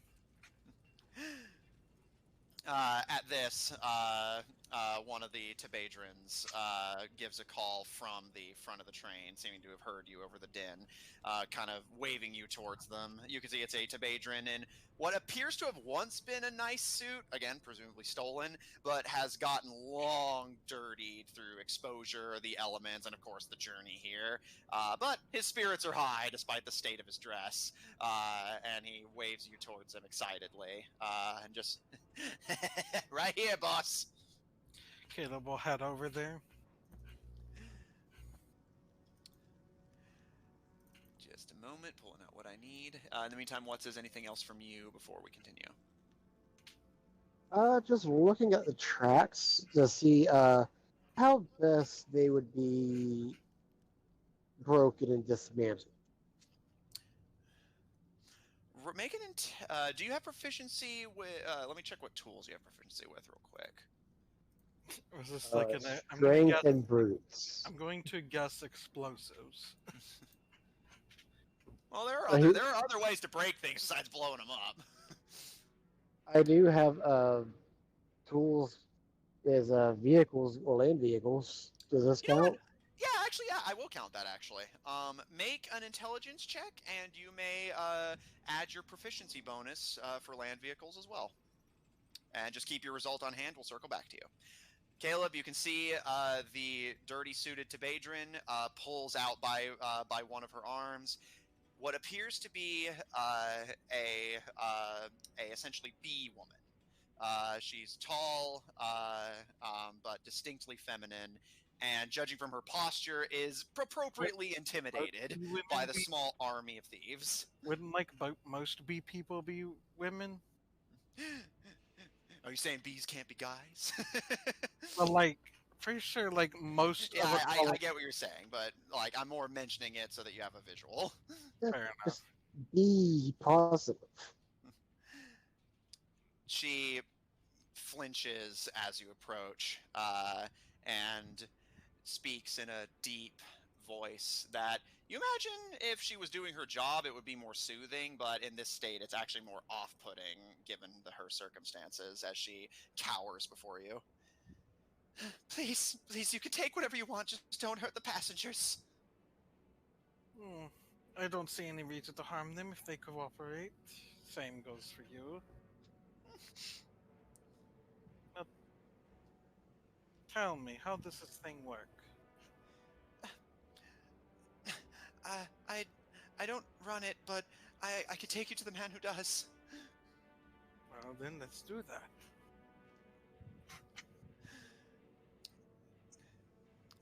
The Tebadrian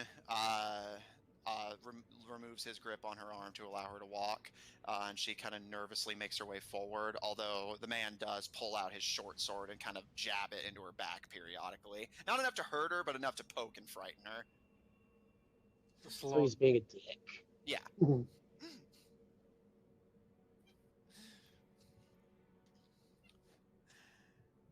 I forgot I was on mute. I was just like, rude. She escorts you back to the crowd that the Tibadrians are harassing, and she points out one of the men among them. Although to say a man is a bit of a misnomer, you can see they actually appear to be a construct or a warforged.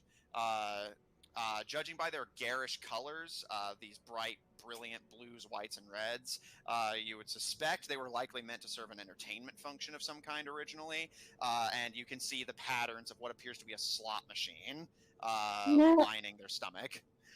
Their arms are stiff and they don't move with joints. They just kind of move at the shoulder, but they do have their hands up as much as they can go. As you can overhear a few Tibadrians debating, just breaking him down and selling the parts. But she points him out to you, Caleb. That's Katrin, our engineer. Caleb will point out the Warforged and indicate for him to be brought to him. The Tibadrians who were debating breaking him down look to each other excitedly and begin pushing him forward. You can see that he doesn't have legs, just a essentially wheel that he, wheels around on. And he almost like gets robots like that, where they just have yeah. a wheel. He almost falls over when getting pushed forward, but to his credit, he keeps his head held high beyond that. And as he is pushed before you, the man does not actually address you first. He looks to the woman and... Vesmova, are you injured? No. They said they wouldn't hurt anyone if we cooperate. Very well. What do you need me for? You're going to come with me and tell me how exactly this thing works. Very well. And Caleb will have the Tibadrians that are bringing him up. He'll tell him, bring him to the front. The part that makes it move. They give a salute and begin pushing him that way as Vesmova leads you as well. And in the meantime, real quick, your roll. 22. While yes, blowing it up is certainly an option, two much simpler ones come to mind immediately. Actually, three much simpler ones. For one, a simple blockage on the track would prevent any crossing. Either the train would break upon hitting it, or it would derail, and that would stop it anyway. And I'll say you have enough knowledge of trains, given Gyoger's technology interest, to know that even something as small as a like a coin obstruction on the rail can be enough to do so. Is that true? Or was that just a myth? Mm. Oh no, It's actually true. Secondarily, technically you guys have actually already done your job. This is the train that is meant to run on this track. If this train doesn't go anywhere, it's not like there's going to be a second one coming. And thirdly, even if there was, the train being here would stop it. So, while of course blowing the track is certainly an option, the train's already here. As long as it doesn't leave, that's it. Train travel dealt with. But even if you were worried about it beyond that, again, just lay a couple coins on the track and call it a day. Assuming the Tibadrians don't take it. Yeah, they would.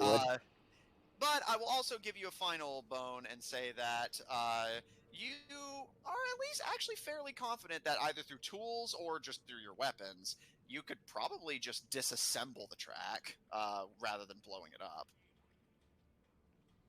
That way it can be fixed later on pretty easily. Exactly.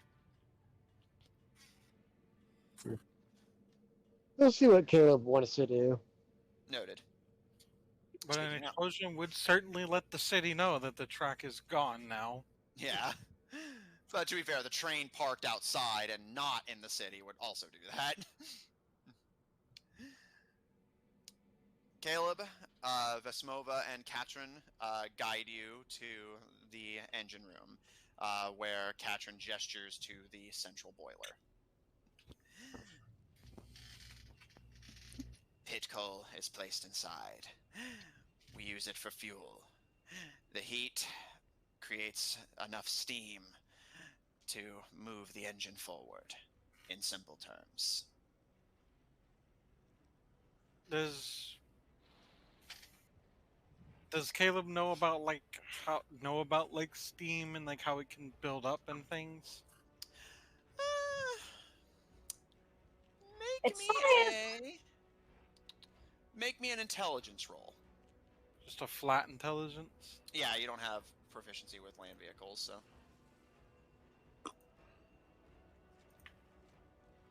Apparently he might. Natural 20?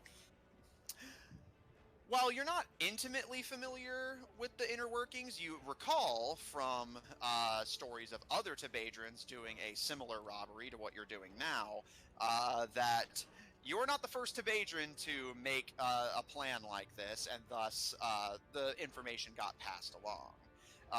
You recall you had actually overheard it in the castle from the chef, Mr. Stanley, who had kind of mentioned it offhandedly at one point, that if there was a blockage that prevented the steam from dispersing properly, the engine would be liable to simply detonate. I assume the steam has to escape somewhere at some point, right? Yes, via the smokestack. And if that were to be blocked or closed? Then the train would be destroyed. Could Caleb like look further down the tracks to where it like enters the city? Sure. Are you looking for anything in particular, or just kind of surveying it? Yeah, just kind of surveying to see what it's like down there. Roll perception. Perception. 21. You can see that because of the flat terrain of this area, the train has a fairly easy journey. But taking a look further down the track itself is smooth, and you can see that it would have to travel another...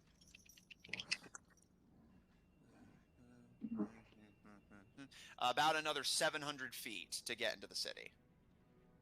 Is there any like stoppers on the tracks in the city? Or like anything it would collide with if it didn't stop? Not that you can see. You can see that the track leads into this kind of arched area separate from the main gate that goes into its own enclosed space in the city that you can't see the inside of from here. How do you make this thing go forward? He gestures to the series of levers. With steam and careful operation. If this thing, is there like a lever that tells it to go? More or less. Does this lever have to be held down Oh. for it to go? Or if it's put in position, will it stay there? It, in theory, would continue on its own, although this is not recommended. How long would the steam take to build up?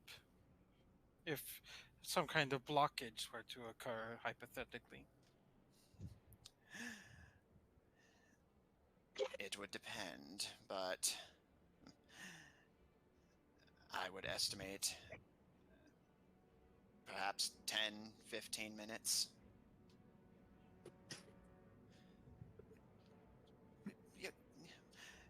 We've already given you everything you want. You can't hurt the people in the city. Well, unfortunately, that is what tends to happen in a war and a siege.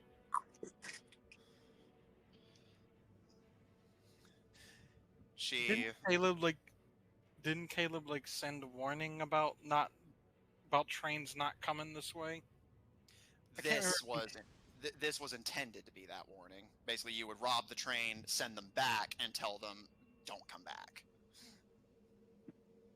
But I believe in giving chances. I will let you and your people leave. You will go back the way you came, and you will tell the people you work for that there will be no more trains going into Tauradonna until otherwise told. Okay, we promise. Just don't hurt anyone else. If another train happens to come, well, I think the two of you know what my plan is. Unlikely. The company owns this train and this track. We are the pride of the railway. Are you saying unlikely that they will not try to come this way? If we don't come back, he means nobody is. We're all there is. I see. Well then, you know the stakes. Until told otherwise, there will be no more trains going into this city. Okay, we understand. Just let us go.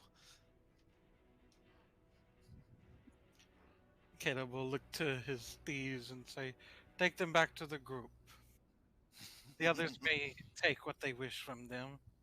Just remember to make sure the kingdom gets its small cut." Understood. The suited man gives a bow and pushes the construct forward before grabbing the woman by Once you're the done arm. robbing them in the train, you may load them all back onto the train and make sure that they'd go back. The man gives a salute, playfully with a smile. If they try anything funny, if they try any funny business, then, well, you heard what. Well, I think you know what to do from what I asked the construct. Yes, Your Majesty. If Come on. any funny business, jam up the pipe and send this train careening into the city. The woman at this point just bursts out crying, and the construct attempts to reach over and comfort her before the Tibadran just baps him with the blunt end of his sword. So, no funny business. The construct just does his best to glare at you as they are pushed out of the engine room. Who's worse, Sabedra or Gyoga? Well, I believe someone recently said you can't be a good man and a good king. I mean, Caleb genuinely hopes they don't make him have to do that.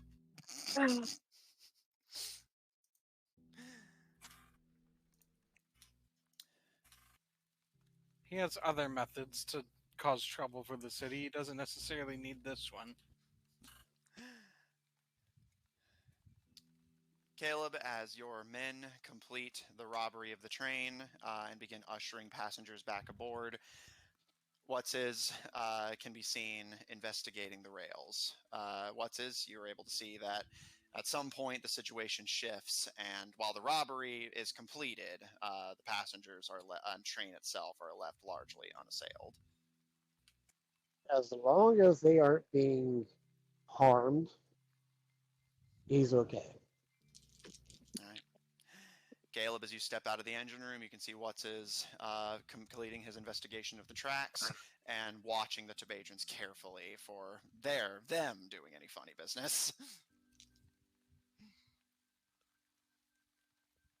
Caleb will just wait for them to all be done and make sure. I think I said Caleb will just take like 10%. Yeah. Caleb will just make sure everything's done orderly as well. He doesn't need any unnecessary trouble from his people or theirs. Mm-hmm. And he'll make sure the kingdom gets its cut. Yeah. All right. Basically, like 10% of the value, if nothing. Yeah, I gotcha. Let me go ahead and calculate that up real quick. All right, Caleb, you get 75 gold. Not bad.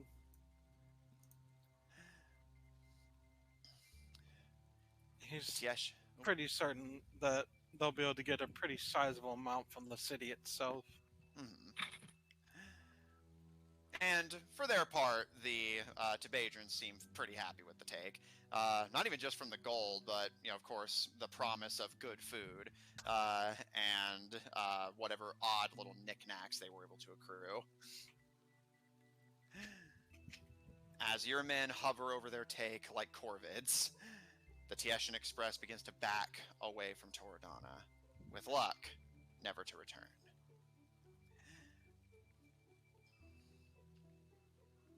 Caleb will make sure to have some of his thieves continue to monitor the rail, and same word as before. If they come back or anyone else tries to use it in any other way, they get stopped. And once this will mention to Caleb, I can disable the tracks.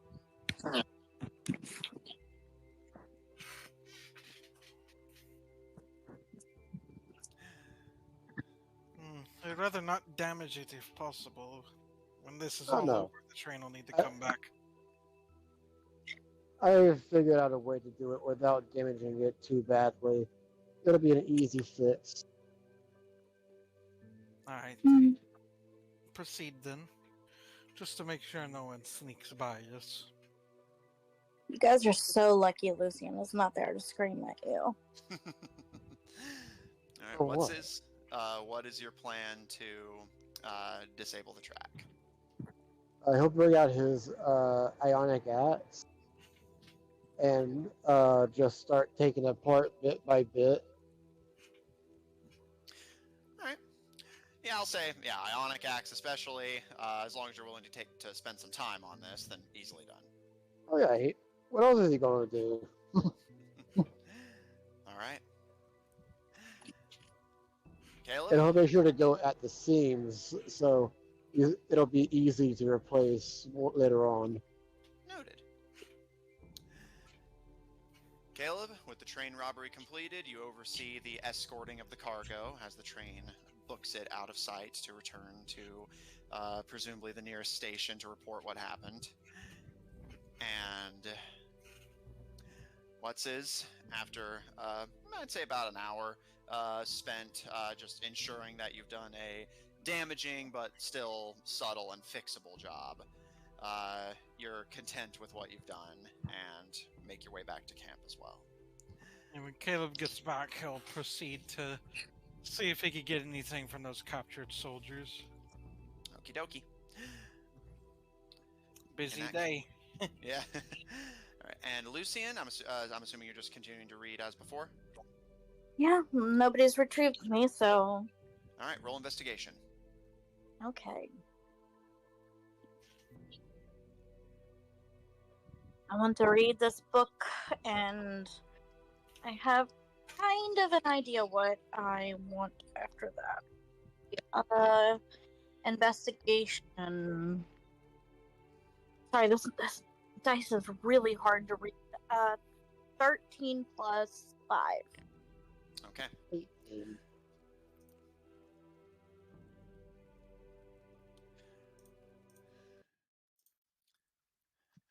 Lucian, the first spate of reading you get as the army attends to its various tasks for the siege is more just essentially a continuation of the previous night, but it does shed some additional details.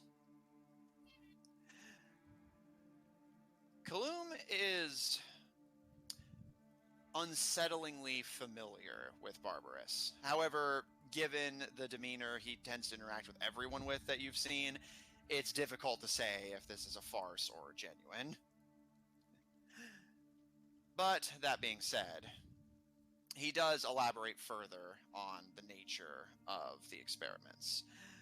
Again, unlike Dr. Knight, who took everything incredibly deeply and seriously, he regards the creation of Ichor beasts as a very interesting process, but only insofar as the way you would view testing an animal as interesting. Mm-hmm. Dr. Knight treated what she did as surgery she was conducting on a person.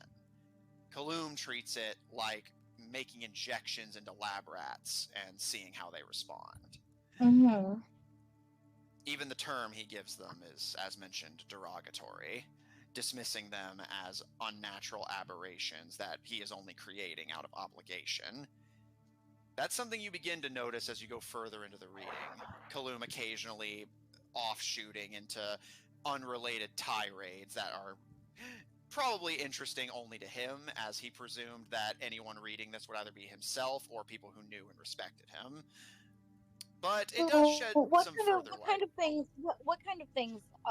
Would be like? Where are these things that he's like? I guess ranting about. Well, I was about to say. Oh yeah. Sorry. He complains frequently about the Scar Concord's insistence on the Icar's use.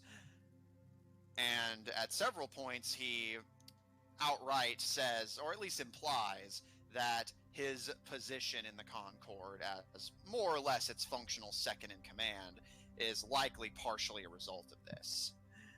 As he puts it,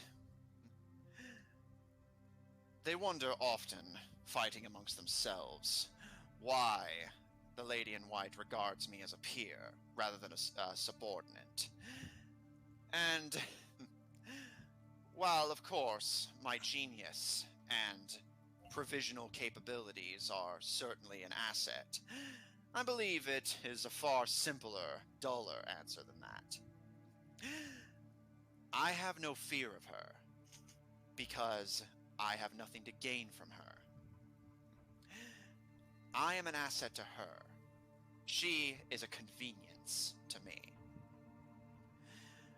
This Icar, as I've heard it taken to being called, is a crutch. It can't be controlled. Even its maker hardly seems to understand it. But really, I think it's a lot simpler than Dr. Knight makes it out to be. They are spreading a disease and treating it as an asset. Some believe it can raise the dead. Others believe it can bestow things that are not naturally becoming of you. But if I've learned anything in my life, it's that nothing comes to you naturally. It can only be earned or taken.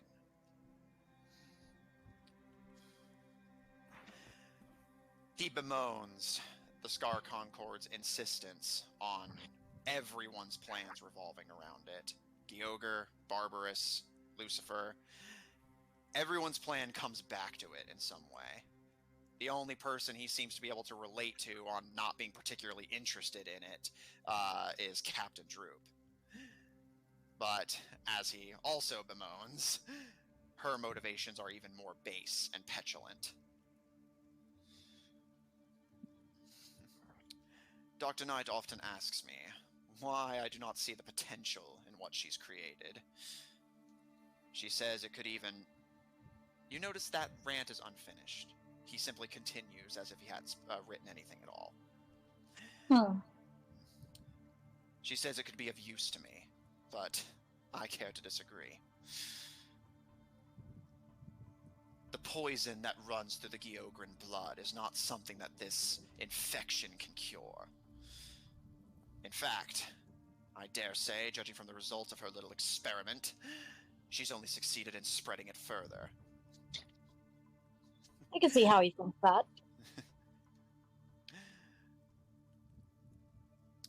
I told her the day I met her, and I will continue to do so until the day she dies. The real disease isn't this black ink she spreads about. It's the blue blood that runs in all of their veins. She thinks she's changing them, improving them, fixing them. But you can't change nature. You can only control it. And that is what I intend to do. She insists that this is impossible, that the Icar is meant to accept, not to reject. I've always delighted in proving people wrong. Ugh.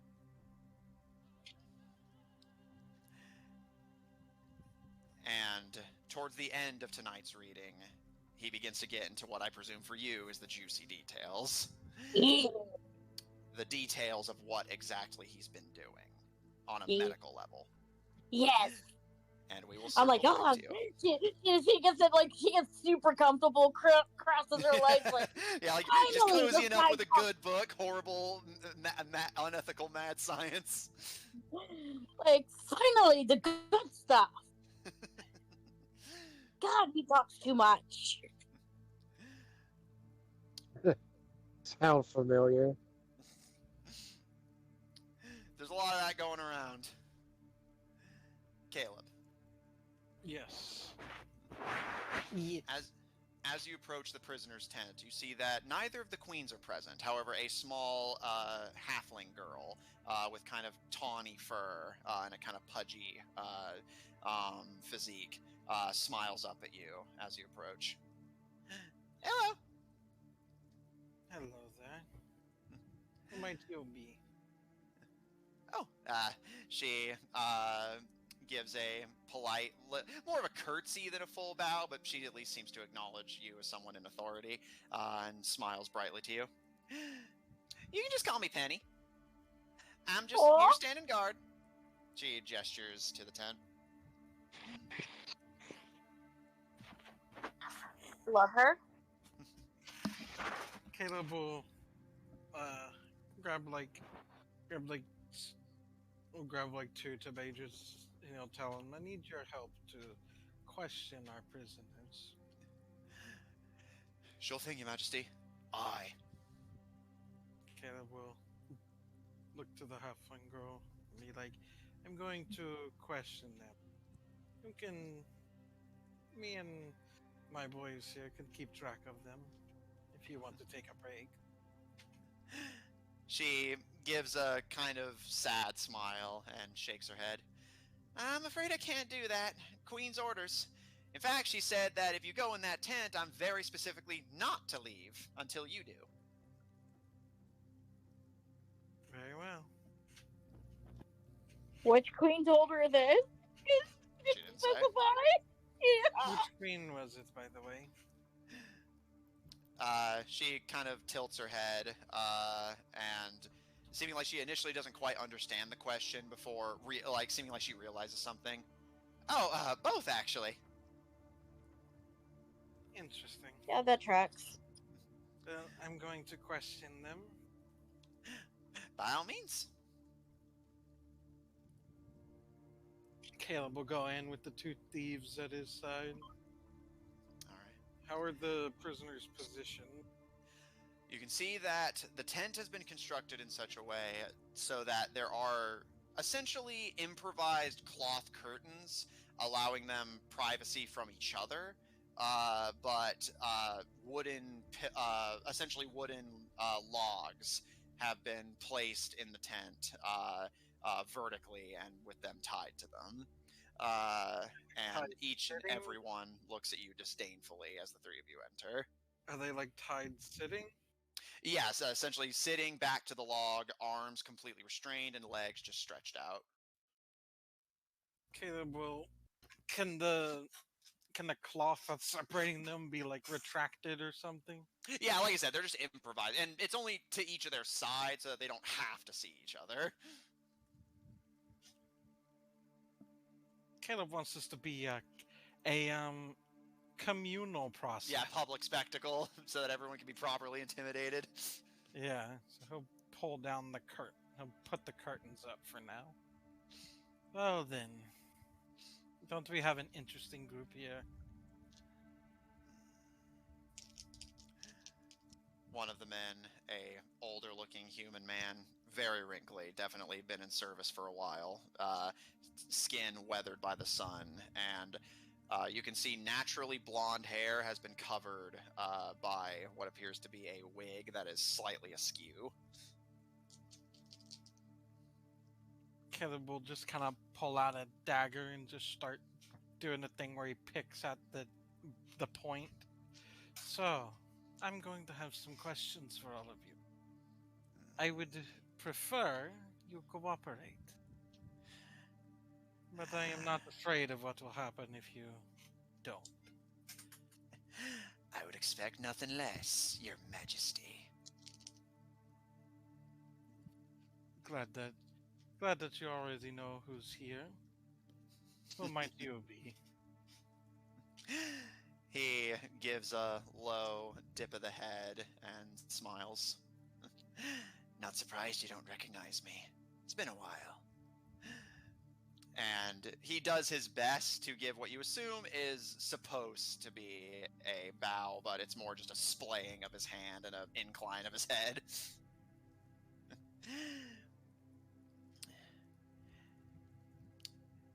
Peter Vector, at your service.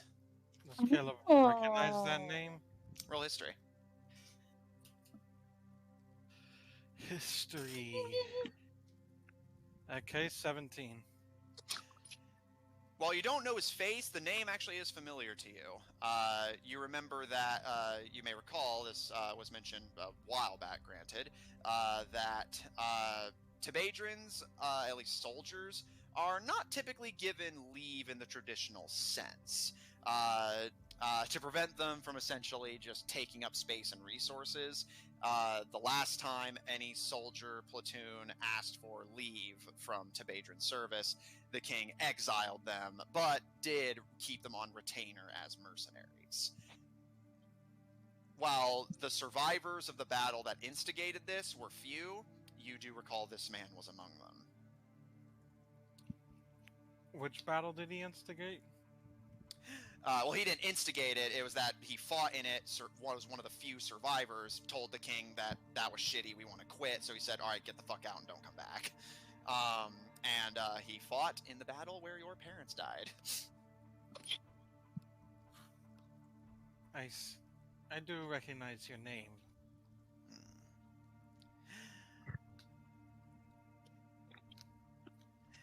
Tell me. Considering your previous work, I'll give you a special opportunity and anyone else who might have been with you. I'm honored, sir. You can return home. Tell us everything you know about this city. Or we can do this the hard way.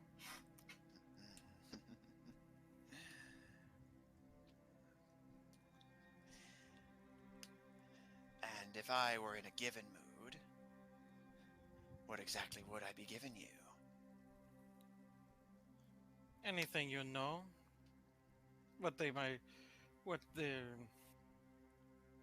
Anything you might know about how they fight or their defenses. Any potential weaknesses you've spotted. I'm afraid I know very little that can't be gained through observation, sir. But if it pleases the king.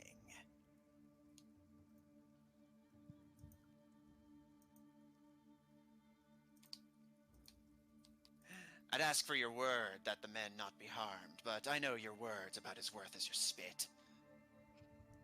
You'll find that my word may be worth more than the previous king's. He gives a smirk.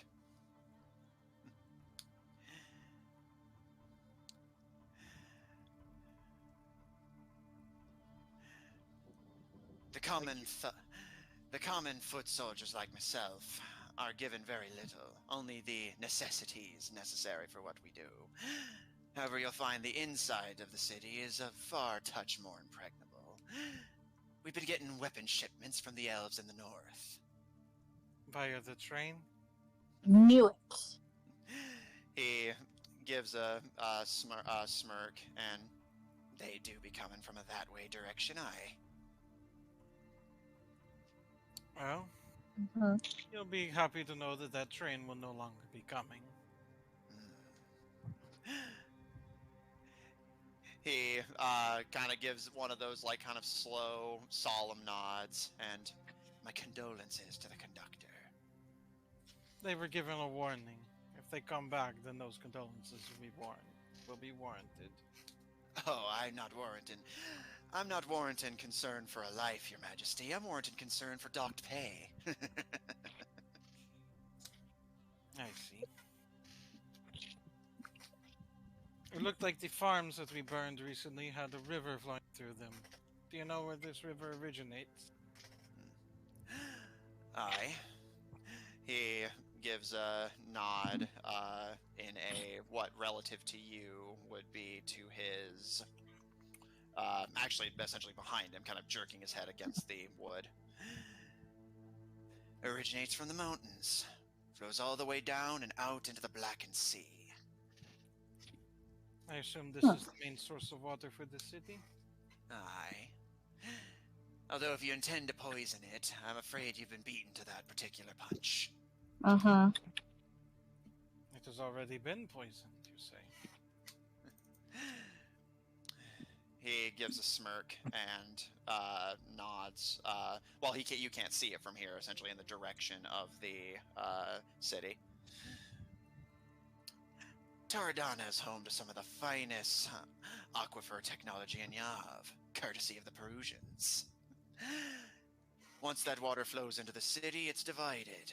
Parts of it are left to go afoul and be a home to all of the filth of the city, while the rest is left to be dispersed, shared among the populace, before it moves on to cleaner waters. So there's no way to ensure that it would get into the water they actually drink. Aye. Afraid you'd just be sending your shit to join theirs. I heard that some of their soldiers have been given some kind of mask or something.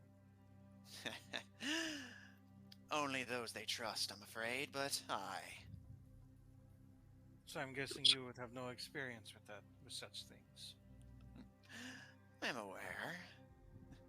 The governor said I may even warrant one if I prove myself exemplary in service. You know where they've been coming from? He gives a smirk and leans forward. I may.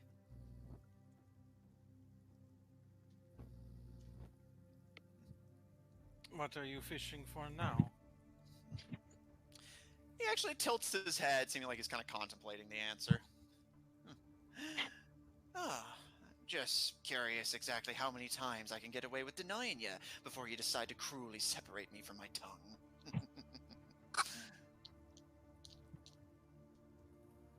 All this goes is entirely up to you. Oh, aye. And he wiggles his restrained arms. I clearly have a lot of negotiating power here. Well, you have something that I want, and I have things that you might want. Aye. If you give me information, I guarantee that this will... the first guarantee I can give you is that this will not get any uglier than it has to be. If I am satisfied that you have not lied to me, you will even be free to go. You can't return to the city, but you can go wherever you wish other than there. He gives a smirk. All right, Your Majesty. I'll play your little game, although... May I ask you one question myself? I know that's a bit of an unexpected call, given the normal arrangement of things. You may ask a question, and I might give an answer. Aye. What becomes of me and my men if you don't like the answer I give ye? Well, define don't like. If I speak an answer that is truth and wise, and you simply decide that the information does not please you. If the answer is true, then we will have no issue. I cannot change what is true. Aye. No point being upset about such things. We'll see. He gives a smirk. Ever gotten close enough to one of those soldiers wearing the masks to make out the writing upon it? I do not believe so. They have not exited the city very much. Aye. That's to be expected. They keep the men they trust close to hand. The governor's personal guard, as I recall. You may not remember them yourself, but I believe the rest of your companions may. But, get close enough and you start to notice the writings in Elvish. Elvish writing, you say? Aye. Certainly makes sense. They are quite magically gifted. He gives a slow nod. So is it some... I hear it defeats magic. Is it some kind of... what do they call it? Counter spell? He gives a kind of wave of his hand as best as he can, and it's anti-magic. They who share proximity to it, long as it has the energy to do so, can't be targeted by magic at all. Like the magic doesn't want to acknowledge them. Is there a limit to it? I can only do so much. Gift like that, Governor would already be king of the world, I suspect. But the limit is forgiven enough to give a man a second chance. And I find that most spellcasters tend to be pretty thrown off the first time a spell doesn't go their way. I agree with that. They tend to over-rely on such things. They don't He really have a smiles. second trick. I hear that anyone who isn't human gets a very bad time in Barbaris. Aye. How much discontent do you think there is among such people? Oh, discontent is quite high, Your Majesty. In fact, that was most of my job. Keeping it under control. Wasn't until I proved myself as a keeper of the peace that I was trusted to work in the laboratory that you so graciously rescued me from.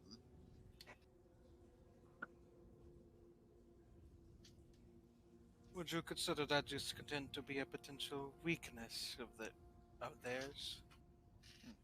Something that an enemy could exploit?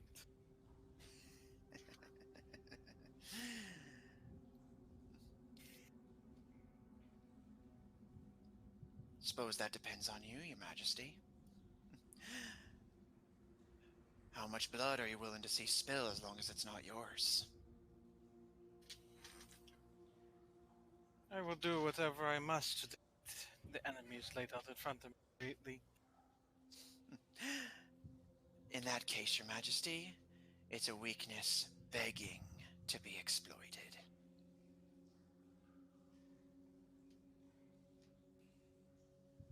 Are there any names, individuals who could be looked to start such things? Fortunately, most of what they have akin to leadership has largely been eliminated already, but I do know a place where they will meet. I suspect if they've gotten a replacement for the man I killed, I can at least tell you where he'd be. And are you willing to part with such information? He crosses his legs and leans back with an easygoing expression. No. How much? He nods to all of the men tied up. Freedom for me and mine. We walk. I have already promised that. But see, Your Majesty, I've already made it clear exactly what I think your word is worth. I want my men unbound and already crossing the sands, and I will personally lead you to him. Caleb will look to his other thieves just to get a gauge of their reaction. The younger of the two seems actually interested in that particular deal. Kind of giving you a nervous expression before seeming like whenever you realize you're actually expecting input from him, just gives a nod. The other kind of squints at the man suspiciously, but eventually looking to you, kind of gives a shrug, seeming like he's not necessarily sure if he's trustworthy, but also doesn't seem to have an alternative up his sleeve. I'm the only man in this room that has that information, Your Majesty. You can take it from my still beating heart if you wish, but I think you and I both know. What reason do I have to tell you the truth when I'm already bleeding it? And I can promise you, nobody else here was trusted with it. Just one more thing. Do you know any ways to get into the city if one did not want to be noticed?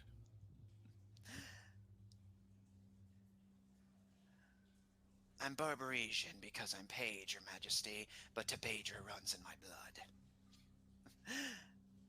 I know the ways in and out of that city better than the rats.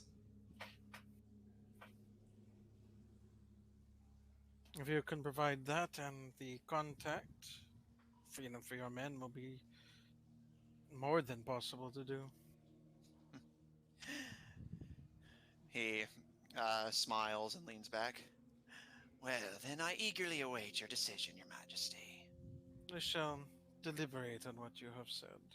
Aye, deliberate away.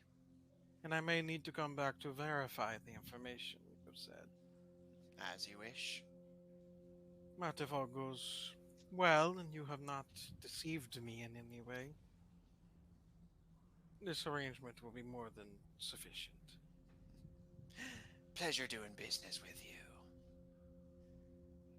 Caleb will look to Steve like, we shall go now. I wish to question the other people as well. Aye, aye. And Caleb will lead them out of the tent. Alright. And he'll make his way over to the people we rescued rather than the people we captured. Noted. What's is, at this point you will have returned to camp. Is there anything you'd like to do?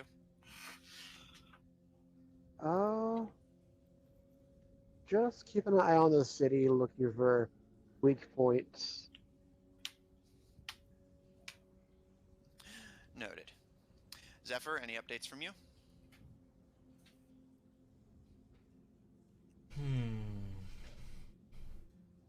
At this current moment. Okay. And Lucian.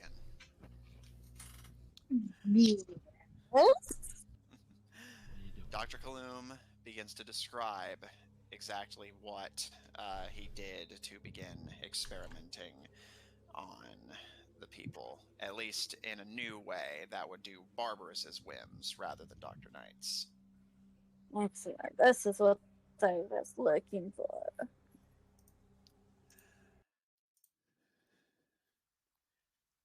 While it does not have the helpful diagrams, as this is more of a descriptive educational textbook, presumably for, again, his own reference or the reference of those working under him, it is at least it is at least descriptive enough to give you an idea. Whereas Dr. Knight had taken to using just Soul Silver, as her agenda was, again, the combination of things. Kaloum admits he had to get creative to instigate the removal of something. The early stages of this were incredibly brutal and primitive, literally tearing the soul apart piece by piece to figure out what part of a soul provided a certain aspect. Take an elf apart at the astral level and see how many pieces you can take away before they stop being immortal, before they stop being able to teleport, before their ears become round. That sounds brutal. Yeah. But eventually, he made a discovery that began to simplify the process.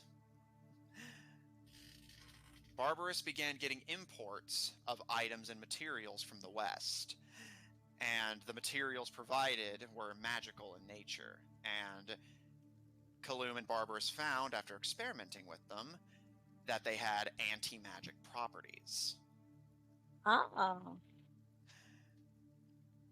Using this material, along with the soul silver, allowed Kaloum to fine-tune the process. Remove the soul, jab them with this to separate them from their magical aspects, and then shove them back in. But even then, the process is messy and unrefined. Yeah. You notice Kaloum adamantly refuses in any of his procedures to use magic. All of it is technology. You're not sure if it's out of a stubbornness or out of an incapability on his part. Maybe a little bit column A, column B. It's hard to say.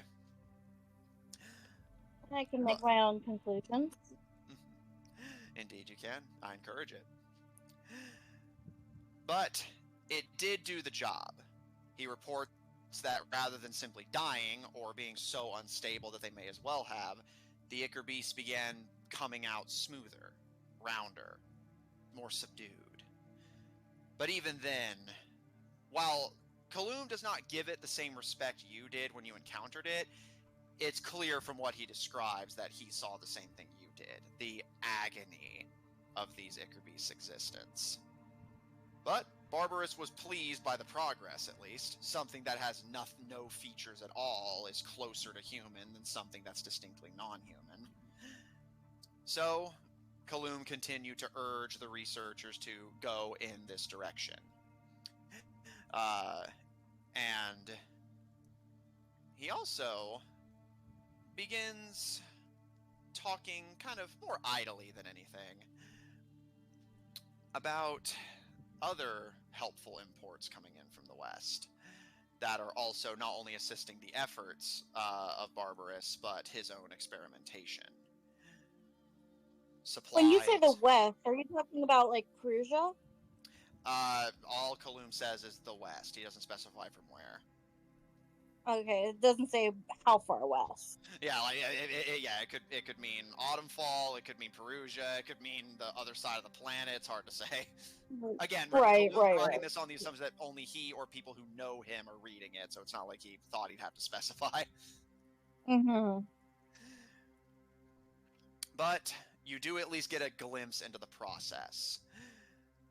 Again, it's primitive given that he refuses to use magic to do it, but use the silver to separate the souls, this Western metal to carve the magic out of the soul, and then use the Ichor to stitch them back together, creating Ichor beasts that are completely devoid of the magic of either of their selves, but clearly are remiss that loss.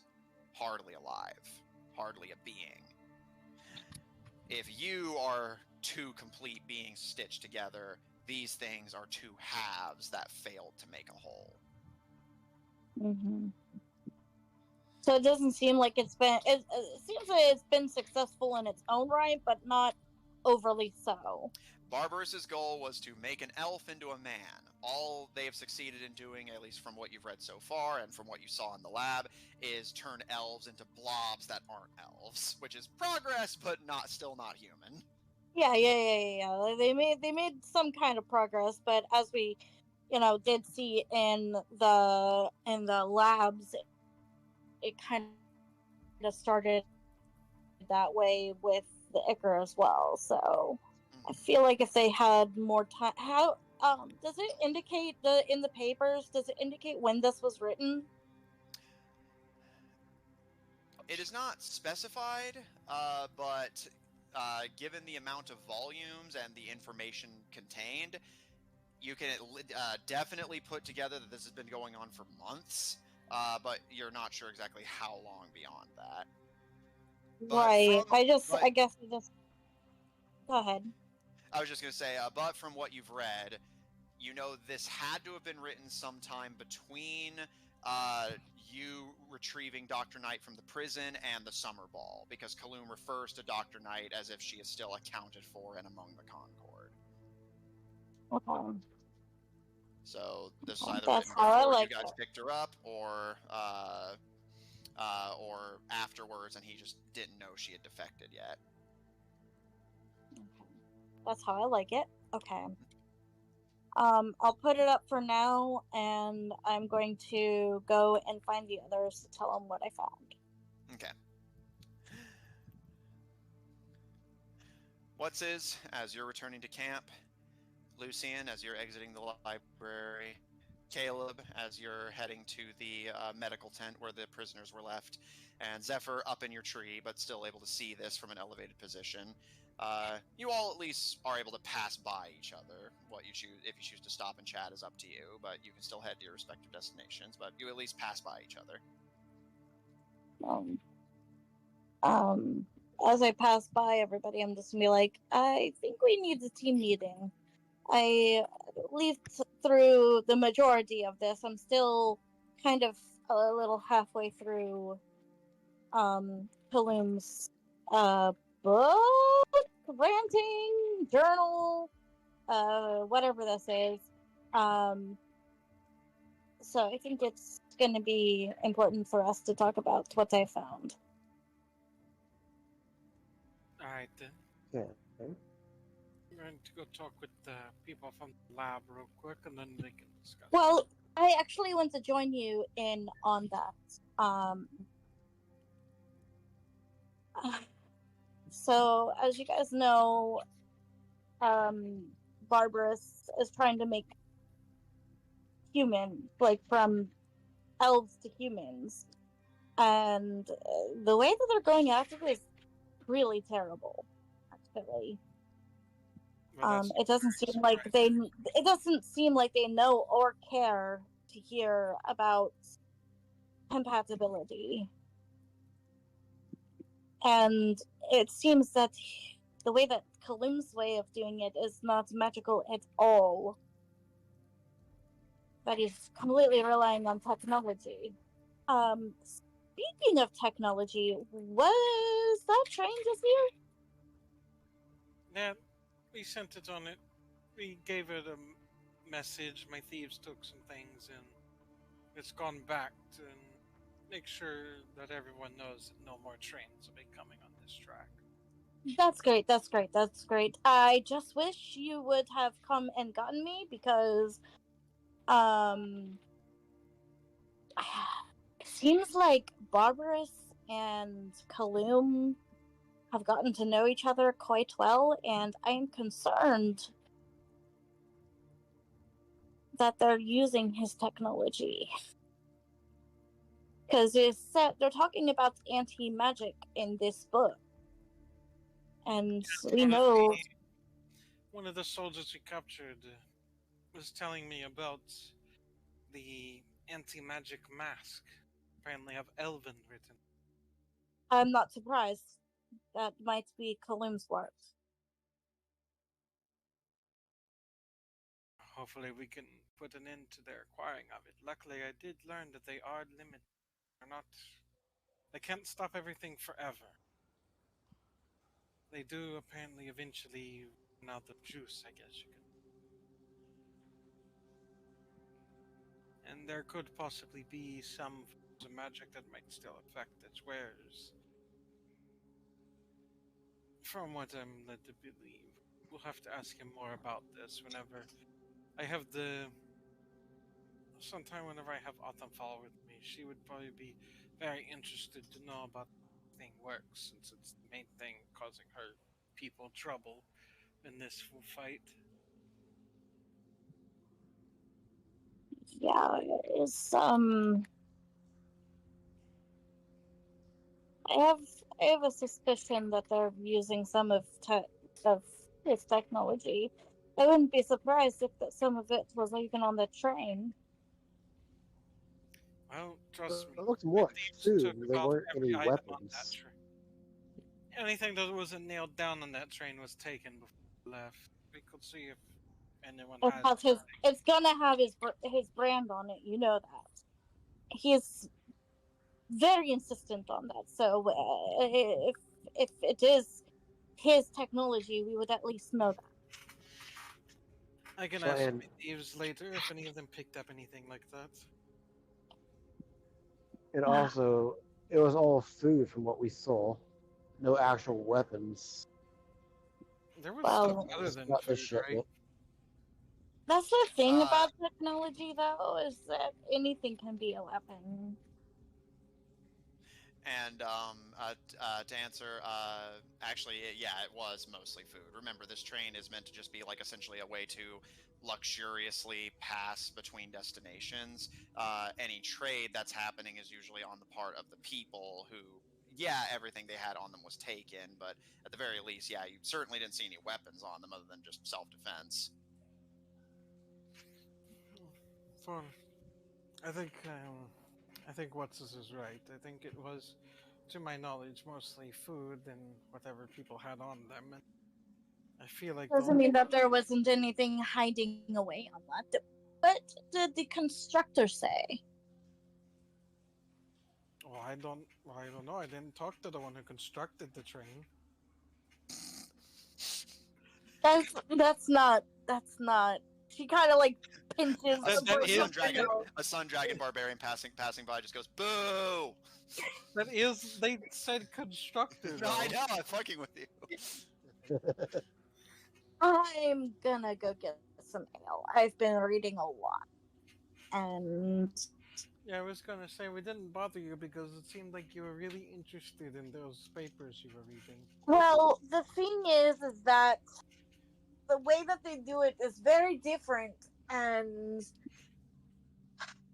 it kind of already confirms a lot about the things that I thought about Kaloum. But reading Yeah, his we already knew. reading his writing is like reading a 12-year-old's diary. It's kind of weird. Anyway, I'm gonna go get some ale. Very well. I guess I'll just return to questioning the test subjects from that lab. Oh yeah. We should do that. All right, let's go. All right, what will you be doing, if anything? If anything.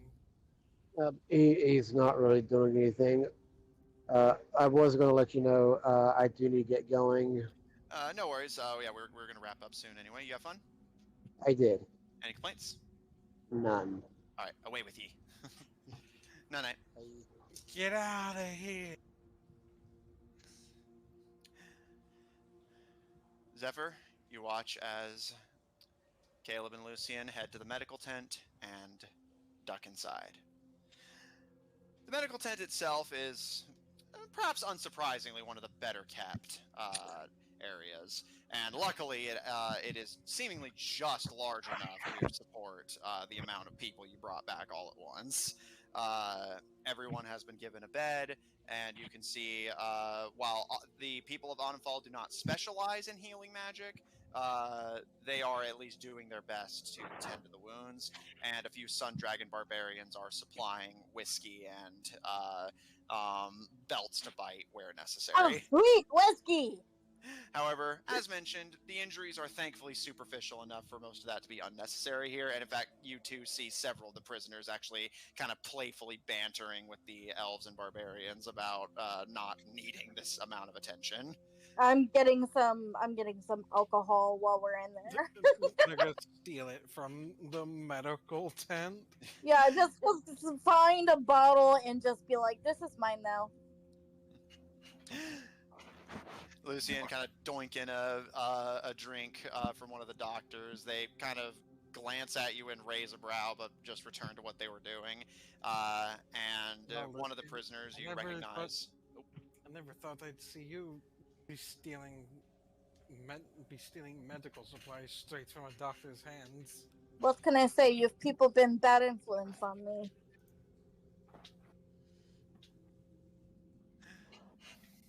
One of the prisoners you recognize from the prior rescue, the blue Cambion, smiles at you. You can see, again, other than some minor scrapes, he's none the worse for wear. Yeah. Superficial cuts, but nothing too bad. Yeah, again, like any injuries they accrued were either just from malnourishment or being abducted in the first place. But he smiles at the two of you as you enter and looks between the two of you with a polite smile. Hello again. How can I help you? We've come to ask you some questions about things. Certainly. Although I already told the nice lady everything I could think to share. Well, we might have some more specific questions I didn't think to ask. Well, I'm more than happy to help. Uh, what? How can I help you? Were all of you originally from the city itself? Yeah. Uh, although most of us didn't live in the city, it wasn't really allowed, actually. If you Yeah. were like us, you had to move down south to Bullhammer, mandatory military service and all that. But Mhm. people like us who weren't really any good in a fight, we were allowed to live in houses outside the city as farmers. Allowed. My Jeez. questions are kind of related to that. He gives you a smile. I was wondering, having lived amongst the other people like yourself by their decree, what would you say the attitude of what do you say the general attitude among all of you is towards Barbaris? He kind of mulls that over. That's a big question, huh? um, Would you say there's a lot of contempt, maybe uh, even some dislike? yeah, it's certainly not easy. I'd even heard rumors going back for years that the general in Bullhammer has been planning an outright rebellion for a while now. I see. Were there any were there any such whispers within Tauradonna? Or I guess outside of Eh, it. You know what I mean. yeah, nothing substantial, I'm afraid. There's not that many of us up here. It's just people who can't fight, you know? People who aren't really useful. But, you know, but he kind of looks to everyone and looks back to you. I don't know how many of us are left, but I have at least heard that there's some people who sympathize with us. So even if they're not like us, they at least don't like what they're doing. Maybe they'll help? Mm. Like who? Do you know any names? He shakes his head and kind of frowns, seeming more just genuinely upset he can't be of more use. No, it's Eh, okay. It's okay. like I said, I'm not exactly a fighter. I was just an herbalist. Uh, Oh, but really? That's interesting. thank you. I'm afraid my creations didn't work very well. I proved to be a bit better at making accidental poisons than healing potions. But, Hmm. um, Go ahead. I mean, y'all handled a lot of the food that went into the city. Even if you're not able to fight, there certainly would have been options. I don't want to kill anyone. Uh, things were fine before he got here. My father talked about it a lot. You know, sure, it was never easy. Life in Yav never is, but, you know, we had better things to worry about than, what we were. More mattered where you came from, you know? Lucien gives out a sympathetic nod. But I, I was never interested in any kind of rebellion. I just wanted to get better at making potions, but, um, Can I ask you something? And yes. well, you said you were in a herbalist. Did you work in the city? Did they ask you for any uh poisons? You said that was your specialty. Uh, I make them by accident. I would never dream of selling them. Uh, Let me think. For the most part, no, I wasn't allowed to operate in the city. I would have been forced to move if I tried. But I did sell to any gestures to the other people in the hospital. The other people living outside. We couldn't go in the city to get doctors if we got sick, so I was all we had. I only ever did a request for the people in the city once. What was that? One of them had heard that while I was no good at making potions, I was sure I can do poison by accident, I remind you, but I may have accidentally made something explosive once. Mm-hmm. Did you ever get encountered by anybody from the Concord? The Scar Concord? I'm afraid I don't know what that is, ma'am. Who do you know Very. that ordered from you? Yes, one of the generals. Uh, he kind of thinks, trying to remember the name. General Crimeson, I think. Uh, Good sense of humor. Uh, he he came to me saying that he wanted a big stock of healing potions. When I told him that the last time I tried, I blew up my roof, he said that that's what he was counting on. And what was it he told me? Right, yes. He said, get me enough healing potions to blow a hole in the desert. Oh. I guess if exploding healing potions is what you make, I might as well market it.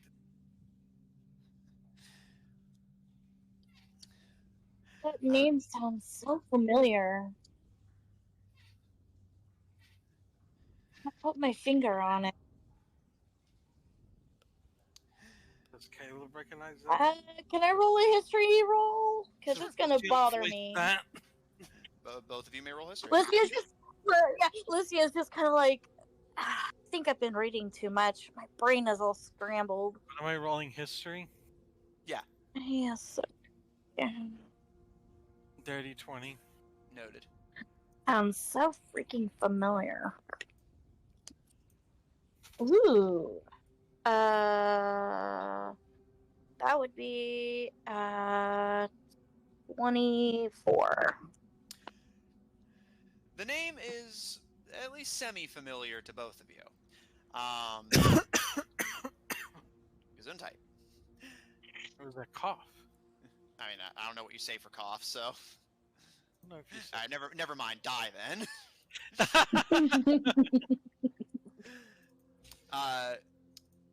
But yes, you know that Crimesoon is one of the 3 generals of the Tauradonnan army. While they are not in supreme command of the military, that honor, of course, goes to Barbaris himself. The 3 are the ones who basically just separate and divide up the task of delivering said orders. The only reason Crimesoon is particularly relevant to either of you is because, while yes, his work with Barbaris is what essentially puts him on the political map, his aspirations always wavered beyond it.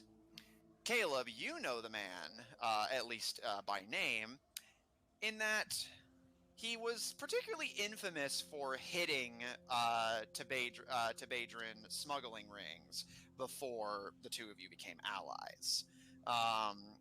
Although, notably, not just out of a simple enforcement, but notably, he would wait until you had robbed the place, and as the Tebadrins were working their way back, hit the caravan and take it for Barbaris.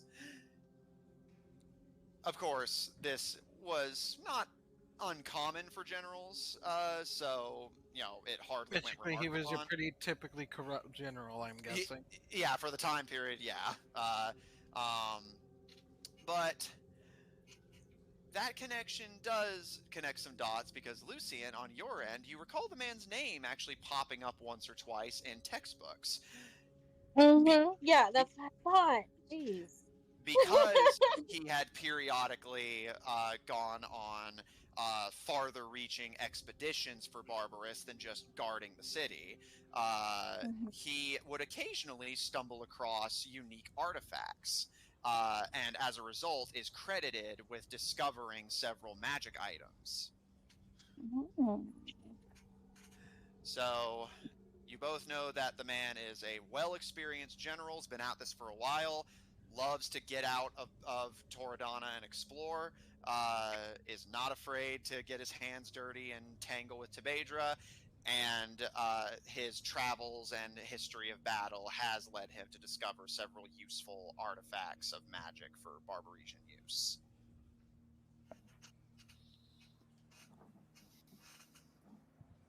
And as a final note, this is irrelevant to the history check, but I thought it'd be fun to note. He is also more recently infamous for having a close encounter with a certain tiny kobold. Oh. Oh my god, it's the ex-wife guy. Yep. The Cambion noted. The one thing he remembered was the man had a sense of humor. The sword too? What are you, my ex-wife? And that is where we're going to end tonight's session. Oh, that was a good line, though. Oh, thank you. The sword too? What are you, my ex-wife? Yeah, I literally have it in my notes for him. He will turn literally anything into like a sitcom level joke if he can get away with it. That is So- hilarious. So I and I was love just that. like, if I was watching like Friends and someone got their sword stolen, what stupid thing would they say? And that was just what my brain went to. Want to give one more rendition for the audience? My sword, the sword too. What are you, my ex-wife? But yes, that is where we end for tonight. A little peek behind the curtain there, but thought it'd be funny to share. I love that. Check out our website at officiald5hub.info. Down for maintenance at the moment, but soon to be resurrected from the grave, like a filthy necromancer who's learning a lot about even filthier necromancy. I thought you would find it funny that she thought that his writing was like a 12-year-old's diary. Yeah, no, honestly, I was just like, yeah, that does it. It definitely sounds. I like was Lou's gonna thinking take they were away. either going to say something like that or that it was like the ramblings of a madman. Which, I mean, to be fair, those two things are often one and the same. Eh. As someone who was once 12. Check out our link in chat to join our official D5 Discord server if you want to hang out with us directly. Support our episodes posted on Apple Podcasts, Pandora, Google Podcasts, the iHeart Podcast Network. Wherever you have to get your podcast from, you can probably find it there. For our audio listeners, catch us live on Tuesdays at 7 o'clock Central Daylight Time on twitch.tv/Odd Tornado Productions. Check out Odd Tornado Productions official on Tumblr to find links to our other works, including our Human Rogues Twitch channel at twitch.tv/Killer5. That is 5 with a PH, don't get it wrong. If you enjoy what we do, please support us on Patreon. That link to be posted as well. On Ko-fi at kofi.com/Odd Tornado Productions. Follow us on Twitter at twitter.com/TornadoOdd, TNO capitalized. If you want to get immediate updates whenever we go live, as well as updates on everything else we're doing. And if you want to see more of this party, plus or minus a few, tune in Mondays at 7 o'clock Central Daylight Time for our Monday game, Under Locks and Keys, featuring a party of globe-trotting treasure hunters trying to assemble the artifacts of the gods in a race against technology-worshipping cultists. Thanks, everyone at the table so much for playing. Thanks, everyone at home so much for watching. And we'll see you all next week.